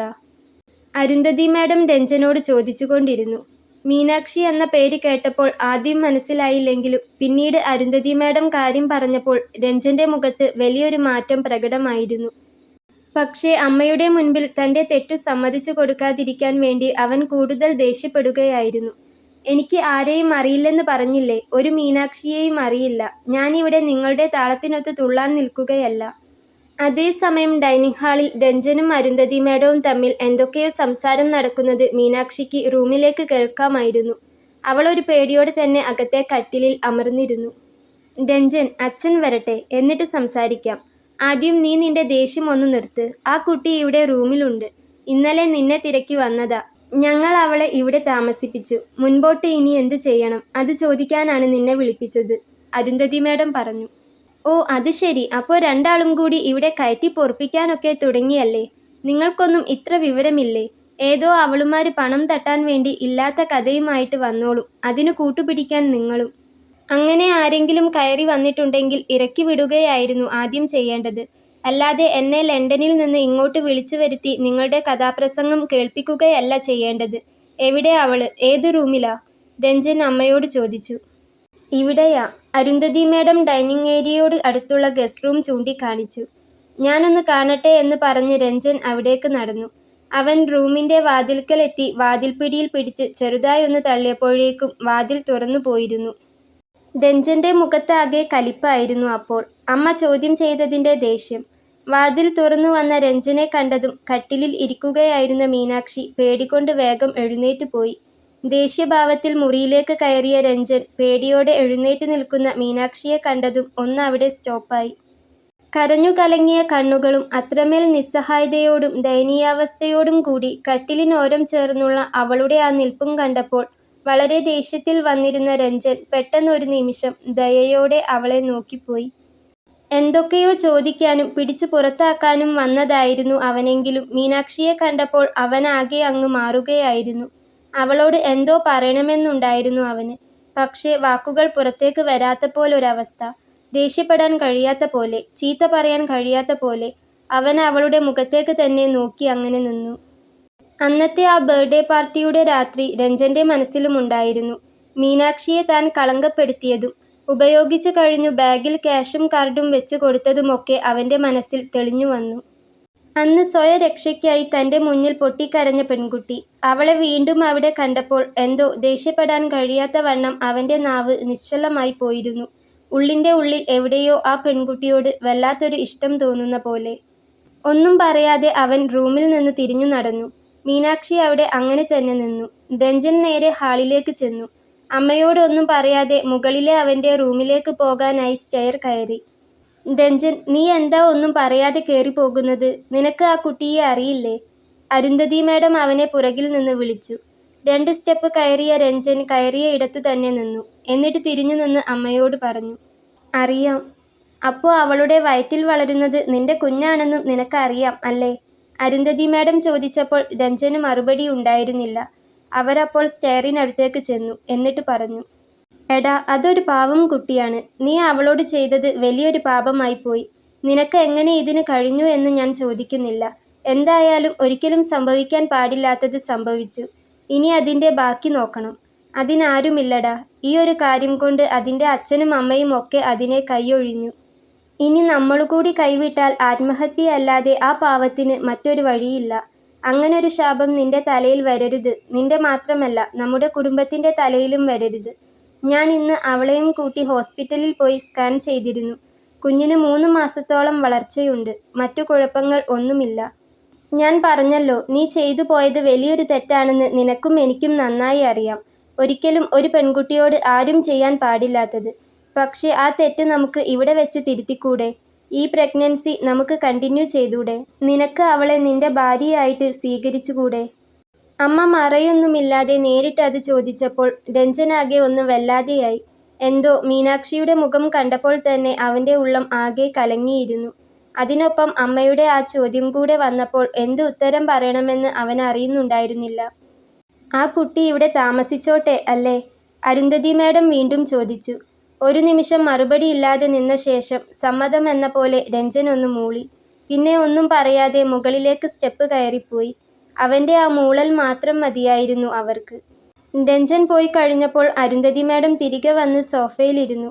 ശേഷം അവർ തലയ്ക്ക് കൈകൊടുത്ത് ഓരോന്നൊക്കെ ആലോചിച്ചു. എന്തോ അവളെ കണ്ടു കഴിഞ്ഞപ്പോൾ അവൻ വല്ലാതെ മാറിപ്പോയിട്ടുണ്ടെന്ന് അവർക്ക് മനസ്സിലായി. അല്ലെങ്കിൽ അവൻ റൂമിൽ നിന്ന് ഇറങ്ങിയ ശേഷം തന്നോട് തർക്കിക്കാൻ വന്നേനെ. അവളെ ഇവിടെ താമസിപ്പിക്കുന്ന കാര്യം പറഞ്ഞപ്പോഴും അവൻ എതിർപ്പൊന്നും പറഞ്ഞില്ല. കൂടുതൽ സംസാരിക്കാൻ വയ്യാഞ്ഞിട്ടാവണം. അവന് താല്പര്യമില്ലാത്ത കാര്യമാണെങ്കിൽ അവൻ അതെടുത്തടിച്ച പോലെ പറഞ്ഞേനെ. പക്ഷേ അവൻ ചെയ്തു പോയ തെറ്റിനെ അംഗീകരിക്കുന്നതുകൊണ്ടാണ് അവന് എതിർക്കാൻ കഴിയാഞ്ഞതും ശബ്ദിക്കാതിരുന്നതും. അപ്പോഴേക്കും രഞ്ജൻ്റെ അച്ഛൻ ഓഫീസിൽ നിന്ന് അങ്ങോട്ടേക്കെത്തി. "എന്തായി, നീ സംസാരിച്ചോ അവനോട്? അവനെവിടെ?" അത് ചോദിച്ചുകൊണ്ടാണ് അദ്ദേഹം ഡൈനിങ് ഹാളിലേക്ക് വന്നത്. അരുന്ധതി മാഡം ഭർത്താവുമായി കാര്യങ്ങളൊക്കെ സംസാരിച്ചു. ആ സംസാരം കുറച്ചധികം സമയം നീണ്ടുനിന്നു. അപ്പോഴും മീനാക്ഷി റൂമിൽ കട്ടിലും ചാരി അങ്ങനെ തന്നെ ഇരിക്കുന്നുണ്ടായിരുന്നു. മുകളിലേക്ക് കയറിയ രഞ്ജൻ സന്ധ്യയോടടുപ്പിച്ച് താഴേക്ക് ഇറങ്ങി വന്നു. ഡ്രസ്സ് മാറി പുറത്തേക്ക് പോകാനായാണ് അവൻ ഇറങ്ങിയത്. അപ്പോൾ അച്ഛനും അമ്മയും ഹാളിൽ ഉണ്ടായിരുന്നെങ്കിലും അവനൊന്നും സംസാരിക്കാൻ നിൽക്കാതെ കാറെടുത്ത് പുറത്തേക്ക് പോയി. മീനാക്ഷിയെ സംരക്ഷിക്കണമെന്ന് അവൻ പറഞ്ഞില്ലെങ്കിലും ഇറക്കിവിടാൻ പറയാത്തതുകൊണ്ട് തന്നെ അവൻ ആ കാര്യത്തിൽ എതിർപ്പില്ലെന്ന് അവർക്ക് മനസ്സിലായിട്ടുണ്ടായിരുന്നു. ദിവസങ്ങൾ മുന്നോട്ട് പോയിക്കൊണ്ടിരുന്നു. മീനാക്ഷിയുടെ അച്ഛനോ അമ്മയോ ഒരിക്കൽ പോലും അവളെ വിളിച്ചില്ല. രഞ്ജൻ്റെ വീട്ടിൽ അവളുടെ ദിവസങ്ങൾ പോയിക്കൊണ്ടിരുന്നു. രഞ്ജനാണെങ്കിലോ വീട്ടിൽ ആരോടും സംസാരമില്ല. ഓഫീസിലേക്ക് പോകും, തിരികെ വരും. അച്ഛനോടോ അമ്മയോടോ പോലും ഒന്നും ചോദിക്കാൻ നിൽക്കില്ല. എങ്കിലും അവൻ്റെ മുഖത്ത് പണ്ടത്തെപ്പോലെ ഒരു ദേഷ്യഭാവം ഇല്ലായിരുന്നു. അവൻ വല്ലാതെ ഒന്ന് മാറിയ പോലെ. വല്ലാത്തൊരു സൈലൻസ് ആയിരുന്നു. മീനാക്ഷിക്കാണെങ്കിൽ ആ സമയത്ത് ഛർദി നല്ലവണ്ണം ഉണ്ടായിരുന്നു. ഛർദി കാരണം അധിക സമയം ക്ഷീണിച്ച് കിടപ്പിലാണ്. വെള്ളം കുടിക്കാനോ ഭക്ഷണം കഴിക്കാനോ പോലും വയ്യാത്ത അവസ്ഥ. എന്തു കഴിച്ചാലും ഛർദിക്കും. മീനാക്ഷിയെ നോക്കാൻ ഒരു പുതിയ സെർവന്റിനെ വെച്ചിട്ടുണ്ടായിരുന്നു. അവരവളുടെ എല്ലാ കാര്യങ്ങളും നോക്കും. ഇളനീർ വെള്ളവും മറ്റുമൊക്കെയായി കുറേശ്ശെ കുടിപ്പിക്കും. ഡോക്ടർ വിമല ഇടയ്ക്ക് വന്ന് നോക്കിയിട്ട് പോകും. ചെക്കപ്പിനും കാര്യങ്ങൾക്കുമൊക്കെ അവർ ഹോസ്പിറ്റലിലേക്കും പോകും. അങ്ങനെ ദിവസങ്ങൾ പോയിക്കൊണ്ടിരുന്നു. ഒരു ദിവസം രാവിലെ രഞ്ജൻ ഓഫീസിലേക്ക് പോകാനായി ഇറങ്ങി വരികയായിരുന്നു. മീനാക്ഷിയുടെ മുറിയുടെ വാതിൽ അപ്പോൾ ചെറുതായൊന്ന് തുറന്നിട്ടിട്ടുണ്ടായിരുന്നു. എപ്പോഴും അവൻ ഇറങ്ങിപ്പോകുമ്പോൾ ആ മുറിയുടെ വാതിൽക്കലേക്ക് നോക്കാറുണ്ടായിരുന്നെങ്കിലും എപ്പോഴും അടഞ്ഞുകിടക്കുന്നതാണ് കാണാറുള്ളത്. അന്ന് തുറന്നിട്ടത് കണ്ടപ്പോൾ രഞ്ജൻ ഒന്ന് അവിടേക്ക് നോക്കി. അവൾ അപ്പോൾ അവിടെ കട്ടിലിൽ ഇരുന്ന് ഛർദ്ദിച്ചുകൊണ്ടിരിക്കുകയായിരുന്നു. ജോലിക്കാരി പാത്രം പിടിച്ചു കൊടുത്തിട്ടുണ്ട്. അത് കണ്ടപ്പോൾ രഞ്ജൻ മെല്ലെ ഒന്ന് റൂമിനടുത്തേക്ക് ചെന്നു നോക്കി. അപ്പോഴാണ് അരുന്ധതി മാഡവും ആ റൂമിലുണ്ടെന്ന് അവന് മനസ്സിലായത്. ഒട്ടും വയ്യാത്തതിനാലാവണം ഡോക്ടർ വന്ന് മീനാക്ഷിയുടെ കയ്യിൽ ഡ്രിപ്പിട്ടിട്ടുണ്ട്. സൂചി അവളുടെ കയ്യിൽ കാണുന്നുണ്ട്. അതുവഴി ഡ്രിപ്പ് കയറുന്നുണ്ട്. അപ്പോഴാണ് രഞ്ജൻ ആ കാഴ്ച കണ്ടത്. അരുന്ധതി മാഡം അവൾ ഛർദ്ദിക്കുന്നതിനോടൊപ്പം തന്നെ അവളുടെ പുറം തടവി കൊടുക്കുന്നുണ്ട്. അത് കണ്ടതും രഞ്ജൻ ഒരു നിമിഷം അവിടെ നിന്നു. അമ്മ പുറം തടവി കൊടുക്കുന്ന ആ രംഗം അവനൊന്ന് നന്നായി നോക്കി.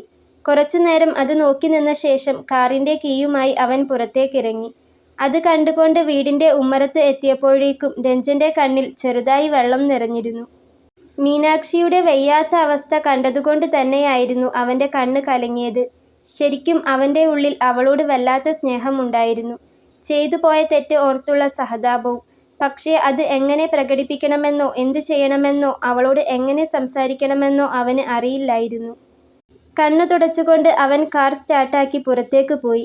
വീണ്ടും ഒരാഴ്ചയോളം മുന്നോട്ട് പോയി. മീനാക്ഷിക്ക് ഛർദിക്ക് കുറച്ച് മാറ്റമൊക്കെ വന്നു തുടങ്ങിയിരുന്നു. ഒരു ദിവസം രാവിലെ ഒരു ബിസിനസ് കോൾ വന്നപ്പോൾ രഞ്ജൻ അതുമായി ബാൽക്കണിയിലേക്ക് പോയപ്പോഴാണ് ദൂരെ പൂന്തോട്ടത്തിൽ നിൽക്കുന്ന മീനാക്ഷിയെ കണ്ടത്. ബ്ലൂ ബനിയനും ഹാഫ് ട്രൗസറുമായിരുന്നു രഞ്ജൻ്റെ വേഷം. വെള്ളയിൽ കറുത്ത കുത്തുള്ള കോട്ടൻ്റെ ഒരു ഉടുപ്പായിരുന്നു മീനാക്ഷി ധരിച്ചത്. പൂന്തോട്ടത്തിൻ്റെ ഒരു വരമ്പത്ത് എന്തോ നോക്കിക്കൊണ്ട് അങ്ങനെ ഇരിക്കുകയാണ് അവൾ. ആളീ ലോകത്ത് ഒന്നുമല്ല, എന്തോ ആലോചനയിലാണെന്ന് വ്യക്തമാണ്. പ്രതീക്ഷിക്കാതെ അവളെ പുറത്ത് കണ്ടതും രഞ്ജൻ അവൻ്റെ കോൾ കട്ട് ചെയ്തു. ഫോണിൽ ക്യാമറ ഓണാക്കി സൂം ചെയ്ത് ദൂരെയായി പൂന്തോട്ടത്തിനരികത്ത് ഇരിക്കുന്ന അവളുടെ ഒന്ന് രണ്ട് ഫോട്ടോ ക്ലിക്ക് ചെയ്തു. ശേഷം സൂം ചെയ്ത് നോക്കിയപ്പോൾ ദൂരത്തേക്ക് നോക്കി വിഷമത്തിലിരിക്കുന്ന ഒരു പാവം പെൺകുട്ടിയുടെ നിസ്സഹായതയാണ് അവന് അവളിൽ കാണാൻ കഴിഞ്ഞത്. ആരോരുമില്ലാതെ ഒറ്റപ്പെട്ടു പോയ ഒരു പെൺകുട്ടിയുടെ സങ്കടം. അവൻ കുറച്ചുനേരം ആ ഫോട്ടോയിലേക്കും അവളെയും മാറി മാറി നോക്കി. ഇടയ്ക്ക് മീനാക്ഷി കണ്ണുകൾ തുടയ്ക്കുന്നതുകൂടി കണ്ടപ്പോൾ അവൾ കരയുകയാണെന്ന് അവന് മനസ്സിലായി. അത് കണ്ടപ്പോൾ അവൻ അറിയാതെ തന്നെ അവൻ്റെ കണ്ണുകളും നിറഞ്ഞിരുന്നു. പറ്റിപ്പോയല്ലോ ദൈവമേ, പാപിയായ എനിക്ക് ഇതിന് മാപ്പുണ്ടോ? രഞ്ജൻ കലങ്ങിയ കണ്ണുകളോടെ ആകാശത്തേക്ക് നോക്കി. 1 മണിക്കൂറോളം മീനാക്ഷി അവിടെ വരമ്പത്ത് തന്നെയിരുന്നു. രഞ്ജനും 1 മണിക്കൂറോളം തന്നെ ബാൽക്കണിയിൽ അതേ നിൽപ്പ് നിന്നു. അത്രയും സമയം അവൻ അവളറിയാതെ അവളെ കണ്ടുകൊണ്ടിരിക്കുകയായിരുന്നു. പിന്നെ ജോലിക്കാരി വന്ന് വിളിച്ചപ്പോഴാണ് മീനാക്ഷി അവിടെ നിന്ന് എഴുന്നേറ്റ് അകത്തേക്ക് കയറിയത്. അവൾ പോയി കഴിഞ്ഞപ്പോൾ രഞ്ജൻ ഫോണുമായി അവൻ്റെ റൂമിലേക്ക് വന്നു. ഒരു തലയണയെടുത്ത് കുത്തനെ വെച്ച് അതിനോട് ചാരി കട്ടിലിൽ ഇരുന്നു. ഫോണെടുത്ത് ഒന്നുകൂടി അവളുടെ ഫോട്ടോ സൂം ചെയ്തു നോക്കി. അപ്പോഴേക്കും അന്നത്തെ ആ രാത്രി അവൻ്റെ മനസ്സിലേക്ക് ഓടി വന്നു. തൻ്റെ മുന്നിൽ പൊട്ടിക്കരഞ്ഞ മീനാക്ഷിയുടെ മുഖം, ഡ്രസ്സുകൾ വാരിക്കൂട്ടി ഒരു മൂലയ്ക്കിരിക്കുന്ന മീനാക്ഷിയെ. അത് അവനെ വീണ്ടും കുത്തി നോവിച്ചു. പിറ്റേ ദിവസം അരുന്ധതി മേഡവും ഭർത്താവും ബിസിനസിൻ്റെ ഒരു ആവശ്യത്തിന് ദുബായിലേക്ക് പോകാൻ നിൽക്കുകയായിരുന്നു. അവർ മീനാക്ഷിയോട് യാത്ര പറയാനായി റൂമിലേക്ക് ചെന്നു. അരുന്ധതി മേഡം അപ്പോൾ അവളോട് സംസാരിച്ചു കൊണ്ടിരിക്കുകയായിരുന്നു. അമ്മ പറഞ്ഞില്ലായിരുന്നോ മോളെ, ബിസിനസ്സൊക്കെ അമ്മ ഒഴിവാക്കുകയാണ്. എങ്കിലും ഈ യാത്ര പോകാതിരിക്കാൻ വയ്യ. ഇതുകൂടെ കഴിഞ്ഞ് എല്ലാം ഒന്ന് ഒതുക്കിയ ശേഷം ഇനി അമ്മ ഇവിടെ കൂട്ടിനുണ്ടാകും. ഈ 2 ദിവസത്തെ കാര്യം കൂടിയേ ഉള്ളൂ. തീർത്തും ഒഴിവാക്കാൻ വയ്യാത്തതുകൊണ്ടാണ് പോകുന്നത്. ഞങ്ങൾ പോയി വരുന്നവരെ ഇവിടെ എന്ത് കാര്യത്തിനും സെർവൻ്റ് മോളി ഉണ്ടാകും. വേറെ എന്തെങ്കിലും ബുദ്ധിമുട്ടുണ്ടെങ്കിൽ ഡോക്ടർ വിമല ഇങ്ങോട്ടേക്ക് വരും. ഇനി അഥവാ മോൾക്ക് ഹോസ്പിറ്റലിൽ പോകാൻ മാത്രം വയ്യായ്ക വരികയാണെങ്കിൽ മുറ്റത്ത് ഡ്രൈവർ ഉണ്ടാകും. ഒന്നും പേടിക്കേണ്ട, ഞങ്ങൾ പോയി വരാം എന്നു പറഞ്ഞ് അരുന്ധതി മേഡം മീനാക്ഷിയുടെ കവിളിൽ തട്ടി. പോയി വരാം കുഞ്ഞെ, ശ്രദ്ധിക്കണം കേട്ടോ. രഞ്ജൻ്റെ അച്ഛനും അവളോട് സ്നേഹത്തോടെ യാത്ര പറഞ്ഞു. ശേഷം അവർ 2 പേരും ഇറങ്ങി. അന്ന് പകൽ കുഴപ്പങ്ങളൊന്നുമില്ലാതെ മുന്നോട്ടു പോയി. മീനാക്ഷി റൂമിൽ ഇരിക്കുകയും കുറച്ചുനേരം TV കാണുകയും സെർവൻ്റ് ഭക്ഷണം കൊടുക്കുകയും ഒക്കെ ചെയ്തു. ഒക്കെ കഴിഞ്ഞ് അന്ന് രാത്രി ഉറങ്ങാൻ കിടന്നപ്പോഴാണ് അവൾക്ക് വയറ്റിൽ നിന്ന് കൊളുത്തി വലിക്കുന്ന പോലെ ചെറിയൊരു വേദന തോന്നി തുടങ്ങിയത്. മീനാക്ഷി പതിയെ എഴുന്നേറ്റ് ബാത്റൂമിൽ ചെന്ന് നോക്കിയപ്പോൾ ചെറുതായൊരു ബ്ലീഡിംഗ് കണ്ടു. അത് കണ്ടതും അവൾ ആകെ ഒന്ന് ഞെട്ടി. അവൾ അതിലേക്ക് ഒന്ന് നന്നായി തറപ്പിച്ചു നോക്കി. അത് ബ്ലഡ് തന്നെയാണെന്ന് ഉറപ്പായി. ഒപ്പം വയറ്റിൽ നിന്ന് അസഹ്യമായ വേദനയും കൂടി വന്നു. നടക്കാൻ കഴിയാത്ത പോലെ. അവൾ ചുമരിൽ പിടിച്ച് വേഗം തന്നെ റൂമിലേക്ക് വന്നു. അവിടെ ഉണ്ടായിരുന്ന ജഗ്ഗിൽ നിന്ന് കുറച്ച് വെള്ളം എടുത്തു കുടിച്ചു.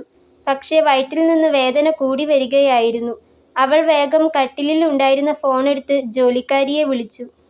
ജോലിക്കാരിയുടെ അടുത്ത് അടുക്കള വരെ നടന്നു പോകാനുള്ള സ്ഥിതി ആയിരുന്നില്ല മീനാക്ഷിക്കപ്പോൾ. മീനാക്ഷിയുടെ കോൾ കണ്ടതും സെർവൻ്റ് മോളി ഓടി വന്നു. എന്തു പറ്റി മാഡം? നമുക്ക് ഹോസ്പിറ്റലിൽ പോകാം. ഞാൻ ഡ്രൈവറെ വിളിക്കട്ടെ, അല്ലെങ്കിൽ ഡോക്ടറെ ഇങ്ങോട്ട് വിളിക്കണോ? സെർവൻ്റ് മോളി മീനാക്ഷിയോട് ചോദിച്ചു. എനിക്ക് തീരെ വയ്യ ചേച്ചി. പെട്ടെന്നാ വേദന തുടങ്ങിയത്. സഹിക്കാൻ കഴിയുന്നില്ല. ബ്ലീഡിംഗ് ഉണ്ട്. മീനാക്ഷി മോളിയോട് കരഞ്ഞു പറഞ്ഞു. ഞാൻ അരുന്ധതി മേഡത്തിനെ വിളിക്കാം. മേഡം എന്താ പറയുന്നതെന്ന് നോക്കാം.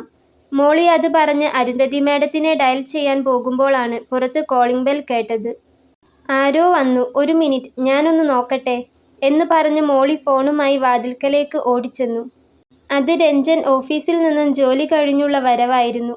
മുൻപൊക്കെ രാത്രി 12 മണിക്കോ 1 മണിക്കോ 2 മണിക്കോ ഒക്കെ കയറി വരാറുണ്ടായിരുന്ന രഞ്ജൻ ഈയിടെയായിട്ടാണ് 10 മണിയോടടുപ്പിച്ച് വീട്ടിലെത്താൻ തുടങ്ങിയത്. മോളി ചെന്ന് വാതിൽ തുറന്നതും രഞ്ജനെയാണ് കണ്ടത്.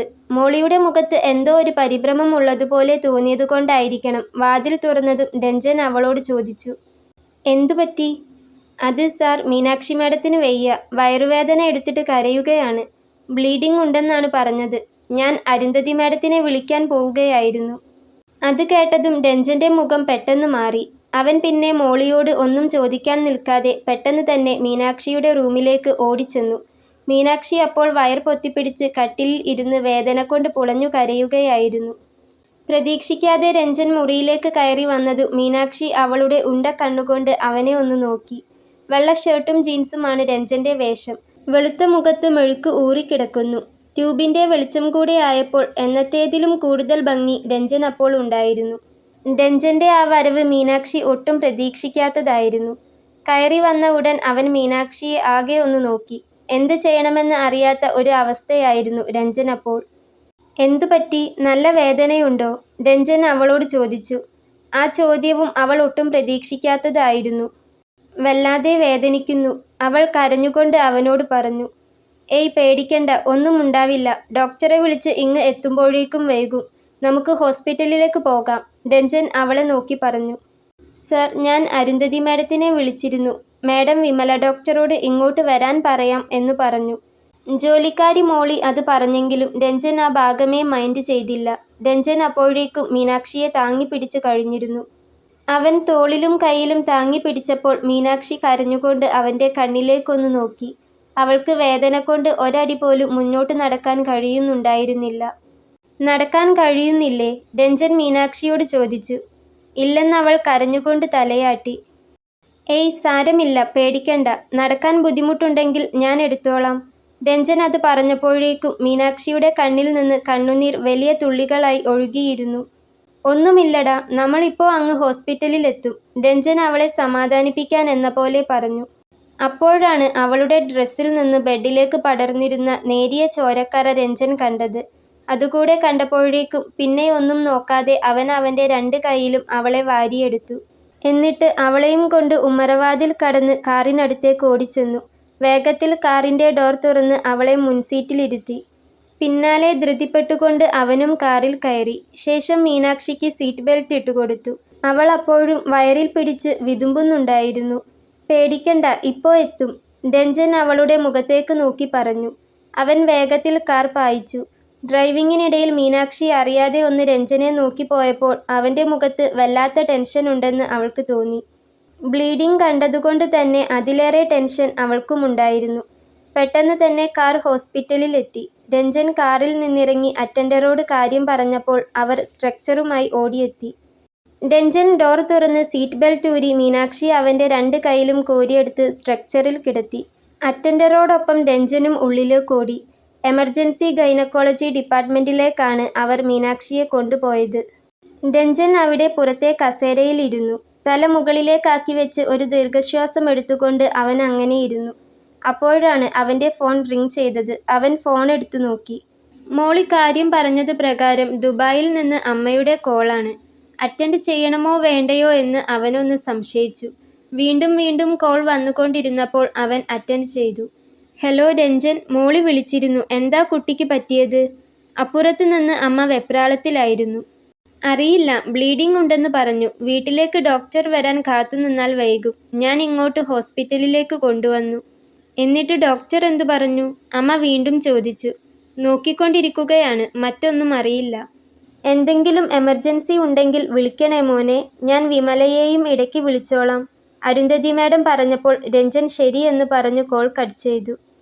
അവൻ്റെ കണ്ണുകളിൽ നിറയെ അപ്പോൾ മീനാക്ഷിയുടെ മുഖമായിരുന്നു. അന്നത്തെ രാത്രിയിൽ പേടിച്ചു കരഞ്ഞ മീനാക്ഷിയുടെ മുഖവും ഇപ്പോൾ വയറ് അമർത്തിപ്പിടിച്ചു വേദന കൊണ്ട് പുളയുന്ന മീനാക്ഷിയുടെ മുഖവും. അവൻ അത് ഓർത്തുകൊണ്ട് ഒരു പോള കണ്ണടയ്ക്കാതെ കസേര ചാരിയിരുന്നു. അതിനിടയ്ക്ക് അവൻ്റെ ഫോണിലേക്ക് വീണ്ടും അച്ഛൻ്റെയും അമ്മയുടെയും കോൾ വന്നെങ്കിലും സംസാരിക്കാൻ കഴിയാത്തതുകൊണ്ട് തന്നെ രഞ്ജൻ ഫോണെടുത്ത് സൈലൻറ്റിൽ വെച്ചു. ആ ഇരിപ്പ് അങ്ങനെ കുറച്ച് അധിക സമയം ഇരുന്നു. അപ്പോഴാണ് ഡോക്ടർ വിമല രഞ്ജൻ്റെ അടുത്തേക്ക് വന്നത്. രഞ്ജൻ, അവർ രഞ്ജനെ തട്ടി വിളിച്ചു. പെട്ടെന്ന് ആ ഇരുത്തത്തിൽ നിന്നും ഞെട്ടിയ രഞ്ജൻ ഡോക്ടറെ കണ്ടതും വേഗം എഴുന്നേറ്റു. എങ്ങനെയുണ്ട് ഡോക്ടർ? രഞ്ജൻ ഡോക്ടറോട് ചോദിച്ചു. സോറി രഞ്ജൻ, പെട്ടെന്ന് എന്താണ് ഇങ്ങനെ സംഭവിച്ചത് എന്നറിയില്ല. മറ്റു കുഴപ്പങ്ങളൊന്നും തന്നെ ഇല്ലായിരുന്നു. പക്ഷേ അൺഫോർച്ചുനേറ്റ്ലി ബേബി പോയി. ഡോക്ടർ അത് പറഞ്ഞു കേട്ട മാത്രയിൽ രഞ്ജൻ്റെ കണ്ണിൽ നിന്ന് ഒരു തുള്ളി കണ്ണുനീർ അടർന്നു വീണു. ഡോക്ടർ, രഞ്ജൻ നിസ്സഹായതയോടെ ഡോക്ടറെ നോക്കി. ചിലർക്ക് ഇങ്ങനെ ഉണ്ടാവാറുണ്ട്. സ്റ്റാർട്ടിങ്ങിലോ 5th മന്തിലോ ഒക്കെയായി ബ്ലീഡിംഗ് കണ്ടുവരാറുണ്ട്. ഇവിടെ കൊണ്ടുവരുമ്പോഴേക്കും ഹാർട്ട് ബീറ്റ് കുറവായിരുന്നു. ഞങ്ങൾക്ക് രക്ഷിക്കാൻ കഴിഞ്ഞില്ല Ranjan. Sorry, really sorry, doctor Vimala രഞ്ജനോട് ദയപൂർവ്വം പറഞ്ഞു. രഞ്ജൻ ഒന്നും പറയാതെ ഡോക്ടറുടെ കണ്ണുകളിലേക്ക് തന്നെ നോക്കി. അവൾക്ക് എങ്ങനെയുണ്ട്? രഞ്ജൻ ചോദിച്ചു. She's fine. പക്ഷേ ആ കുട്ടി കുറേ വേദന സഹിച്ചു പോയി. കുറച്ചു കഴിഞ്ഞാൽ റൂമിലേക്ക് ഷിഫ്റ്റ് ചെയ്യും. ഇപ്പോൾ ICUവിൽ മയക്കത്തിലാണ്. ദൈവം നമുക്ക് വിധിച്ചിട്ടില്ലെന്ന് കരുതാം. അത്രയല്ലേ കരുതാൻ പറ്റൂ? ഡോക്ടർ അത് പറഞ്ഞ് രഞ്ജന്റെ ഷോൾഡറിൽ തട്ടി ചെറുതായൊന്ന് സമാധാനിപ്പിച്ചുകൊണ്ട് മുന്നോട്ട് നടന്നു.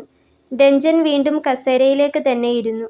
ഓരോ നിമിഷം കഴിയുംതോറും അവന്റെ കണ്ണിൽ നിന്നും വീണുകൊണ്ടിരിക്കുന്ന കണ്ണുനീർത്തുള്ളികളുടെ വലിപ്പം കൂടുകയായിരുന്നു. എന്റെ കുഞ്ഞു പോയി. താൻ ആഗ്രഹിച്ചു കിട്ടിയ കുഞ്ഞല്ലായിരുന്നു അത്. ഒരു കുഞ്ഞിനെ വേണമെന്ന് ആശിച്ചിട്ടും ഇല്ലായിരുന്നു. പക്ഷേ അങ്ങനെ ഒരാൾ ഉണ്ടെന്നറിഞ്ഞു തുടങ്ങിയപ്പോൾ മുതൽ വല്ലാത്തൊരു സ്നേഹം തോന്നിയിരുന്നു. പക്ഷേ ഇത്ര ദിവസം ആ കുഞ്ഞ് അവളുടെ വയറ്റിലുണ്ടായിട്ടും തനിക്കൊന്ന് അവളുടെ അടുത്ത് പോകാനോ സ്നേഹത്തോടെ ഒന്ന് മിണ്ടാനോ തോന്നിയില്ല. എന്തെങ്കിലും ഇഷ്ടമുള്ളത് കഴിക്കാൻ വേണമോ എന്ന് പോലും ഒന്ന് ചോദിച്ചില്ല. വീട്ടിൽ അവൾക്കൊന്നിനും ഒരു കുറവുണ്ടായിട്ടല്ല.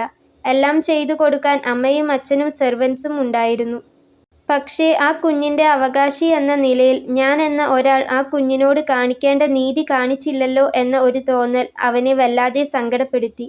പ്രതീക്ഷിക്കാതെ, താല്പര്യമില്ലാതെ, ആർക്കും വേണ്ടാതെ കടന്നുവന്ന ആ ഒരു കുഞ്ഞു ജീവൻ അത് അങ്ങനെ തന്നെ തിരിച്ചുപോയി. അതോർത്തപ്പോഴേക്കും രഞ്ജൻ അവന്റെ വലത് കൈ എടുത്ത് അവന്റെ കണ്ണ് രണ്ടും പൊത്തിവെച്ച് മുകളിലേക്ക് നോക്കി വിതുമ്പി കരഞ്ഞുപോയി. അരുന്ധതി മാഡം അപ്പോൾ രഞ്ജനെ ഫോണിൽ വിളിച്ചു കിട്ടാത്തതുകൊണ്ട് തന്നെ വിമല ഡോക്ടറെ വിളിച്ചു കാര്യം അറിഞ്ഞിരുന്നു. കുഞ്ഞിനെ നഷ്ടപ്പെട്ടെന്ന വിവരം അറിഞ്ഞപ്പോൾ അവർക്കും വല്ലാത്ത വിഷമം തോന്നി. അങ്ങ് ദുബായിൽ ഇരുന്ന് അവരും അപ്പോൾ കരയുന്നുണ്ടായിരുന്നു. സമയം കടന്നു പോയപ്പോൾ മീനാക്ഷിയെ ICUവിൽ നിന്ന് റൂമിലേക്ക് ഷിഫ്റ്റ് ചെയ്തു. അവൾക്ക് സഹായത്തിന് ഡോക്ടർമാരും സ്റ്റാഫും ഒക്കെ ചുറ്റുമുണ്ടായിരുന്നു, രഞ്ജൻ പുറത്തും. എങ്കിലും റൂമിലേക്ക് മാറ്റി എന്ന് കേട്ടപ്പോൾ രഞ്ജന് അവളെ ഒന്ന് കാണണമെന്ന് തോന്നി. രഞ്ജൻ മുറിയിലേക്ക് ചെന്നപ്പോൾ മീനാക്ഷി കട്ടിലിൽ തീർത്തും തളർന്നു കിടക്കുകയായിരുന്നു. കയ്യിൽ അപ്പോഴും ഗ്ലൂക്കോസ് ഇട്ടിട്ടുണ്ട്. ഒരു വശത്തേക്ക് തല ചെരിച്ചു കിടന്ന് ചുമരിലേക്ക് തന്നെ നോക്കി അങ്ങനെ കിടക്കുന്ന അവളുടെ കണ്ണിലൂടെ കണ്ണുനീർ ഒഴുകിക്കൊണ്ടിരിക്കുന്നുണ്ടായിരുന്നു. കിടക്കയാകെ കണ്ണുനീർ വീണു നനഞ്ഞിരുന്നു. രഞ്ജൻ അകത്തേക്ക് ചെന്നത് കണ്ടപ്പോൾ അവിടെ ഉണ്ടായിരുന്ന സ്റ്റാഫ് നേഴ്സ് പുറത്തേക്കിറങ്ങി. രഞ്ജൻ പതിയെ മീനാക്ഷിക്ക് അരികിലേക്ക് ചെന്നു. മീനാക്ഷിയുടെ ചിന്തകൾ അപ്പോഴും ഏതോ ലോകത്തായിരുന്നു. രഞ്ജൻ അടുത്തു വന്നത് കണ്ടപ്പോൾ അവൾ ഒന്ന് തലചെരിച്ച് അവന്റെ കണ്ണിലേക്ക് നോക്കി. അവൻ അപ്പോൾ അവിടെ ഉണ്ടായിരുന്ന കസേര വലിച്ചിട്ട് അവൾക്ക് അരികിലേക്കിരുന്നു. രണ്ടുപേരും മുഖത്തോട് മുഖം നോക്കിയെങ്കിലും 2 മിനിറ്റ് നേരത്തേക്ക് ഒന്നും പറഞ്ഞില്ല. രണ്ടുപേരുടെ കണ്ണിലും കണ്ണുനീരായിരുന്നു. രഞ്ജന്റെ കണ്ണുകൾ നന്നായി കലങ്ങിയിരിക്കുന്നത് മീനാക്ഷി കണ്ടു. ആ ദിവസം വരെ അവൾക്ക് രഞ്ജനോട് ഒരു സഹതാപവുമില്ലായിരുന്നു. തന്നെ നശിപ്പിച്ച ആളാണ്, തന്റെ ജീവിതം തകർത്ത ആളാണ്. പക്ഷേ ഇന്ന് വേദന കൊണ്ട് പുളയുമ്പോൾ തന്നെ വാരിയെടുത്തുകൊണ്ട് ഓടിയ ആ നിമിഷം ഓർമ്മയിൽ വന്നപ്പോൾ ഉള്ളിൻ്റെ ഉള്ളിൽ എവിടെയോ കുറച്ച് മനുഷ്യത്വം രഞ്ജനിൽ ഉണ്ടെന്ന് അവൾക്ക് തോന്നിയിരുന്നു. അതുകൊണ്ട് തന്നെ അവനെ കണ്ടപ്പോൾ അവൾക്ക് അവളുടെ സങ്കടത്തെ നിയന്ത്രിക്കാൻ കഴിഞ്ഞില്ല. കുഞ്ഞു പോയി, അവൾ ഇടറിയ സ്വരത്തോടെ അവനോട് പറഞ്ഞു. അറിഞ്ഞു, സാരമില്ല, രഞ്ജനും ഇടറിയ സ്വരത്തോടെ അവളെ നോക്കിക്കൊണ്ട് പറഞ്ഞു. പിന്നെയൊന്നും പറയാൻ കിട്ടാതെ മീനാക്ഷിയുടെ തൊണ്ട അടയുന്ന പോലെ അവൾക്ക് തോന്നി. അച്ഛനും അമ്മയും ഒക്കെ എന്നെ പുറത്താക്കി. എനിക്കിനി ആരുമില്ല. ഇപ്പോൾ എൻ്റെ കുഞ്ഞുകൂടെ എന്നെ വിട്ടു പോയപ്പോൾ ഇനി ആർക്കു വേണ്ടിയാ ഞാൻ? എന്നെ ഒന്ന് കൊന്നു തരാമോ? അവൾ പൊട്ടിക്കരഞ്ഞുകൊണ്ട് അത് പറഞ്ഞു കേട്ടതും രഞ്ജനും കരഞ്ഞു പോയിരുന്നു. അവൻ അവളുടെ കൈവിരലുകൾക്കിടയിലൂടെ അവൻ്റെ വിരലോടിച്ച് മുറുകെ പിടിച്ചു. എന്നിട്ട് കണ്ണീരോടെ അവളുടെ മുഖത്തോട് അവൻ്റെ മുഖം ചേർത്തു വെച്ചു. കവിളിൽ സ്നേഹത്തോടെ ഒരു ഉമ്മ കൊടുത്തു. അവൻ്റെ കണ്ണുനീർ തുള്ളികൾ അപ്പോൾ അവളുടെ മുഖത്താകെ പടർന്നു.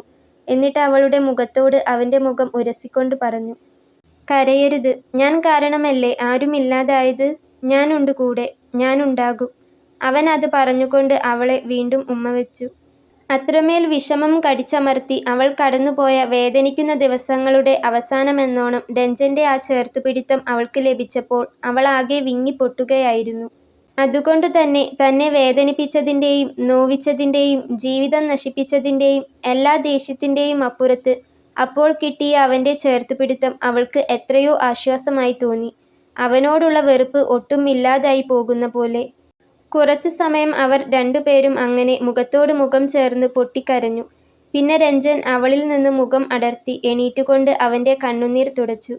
മീനാക്ഷി അപ്പോൾ അവളുടെ ഒരു കൈയെടുത്ത് കണ്ണിനു മുകളിൽ വെച്ച് അവിടെ കിടന്ന് പൊട്ടിക്കരഞ്ഞുകൊണ്ടിരുന്നു. കരയട്ടെ, കരഞ്ഞു തീർക്കട്ടെ എന്ന് കരുതി രഞ്ജൻ പുറത്തേക്ക് മാറി നിന്നു.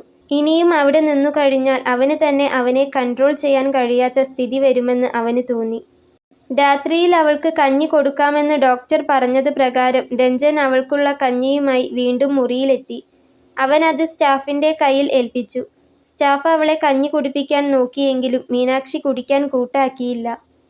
പിന്നീട് ഡോക്ടറും നേഴ്സും ഒരുപോലെ നിർബന്ധിച്ചതുകൊണ്ടാവണം പേരിനു മാത്രം രണ്ടിറക്ക് കുടിച്ചു എന്ന് വരുത്തി അവൾ വീണ്ടും അവിടെ തന്നെ കിടന്നു. സമയം മുന്നോട്ടു പോയപ്പോൾ കസേരയിലിരുന്ന് തൊട്ടടുത്ത ബെഡിലേക്ക് തല ചായ്ച്ചുകൊണ്ട് രഞ്ജനും കിടന്നു. ഇടയ്ക്ക് അലിവോടെ രണ്ടുപേരും മുഖത്തോട് മുഖം നോക്കിയെങ്കിലും അന്ന് രാത്രി പിന്നെ അവർ തമ്മിൽ സംസാരമൊന്നുമുണ്ടായില്ല. ക്ഷീണം കാരണം മീനാക്ഷിയും രഞ്ജനും കുറച്ചു കഴിഞ്ഞപ്പോൾ ഉറങ്ങിപ്പോയിരുന്നു.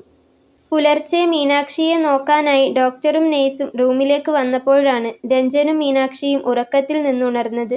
അവർ മീനാക്ഷിക്ക് വീണ്ടും ഇഞ്ചക്ഷൻ കൊടുക്കുകയും മറ്റും ചെയ്തു. രഞ്ജൻ അപ്പോൾ പുറത്തേക്ക് മാറി നിന്നു. കാന്റീനിൽ ചെന്ന് മീനാക്ഷിക്കുള്ള ഭക്ഷണം വാങ്ങിച്ചു. തിരിച്ച് റൂമിലേക്ക് വരുമ്പോൾ വരാന്തയിൽ വെച്ച് അവൻ ഫോണെടുത്തു നോക്കി. അപ്പോഴാണ് അമ്മയുടെയും അച്ഛൻ്റെയും ധാരാളം മിസ്ഡ് കോളുകൾ അവൻ കണ്ടത്. തിരിച്ചു വിളിച്ചപ്പോൾ മറുപുറത്ത് അവരും വിഷമത്തിലായിരുന്നു. അടുത്ത ഫ്ലൈറ്റിന് അവരിങ്ങോട്ട് വരുന്നുണ്ടെന്ന് അവനോട് പറഞ്ഞു.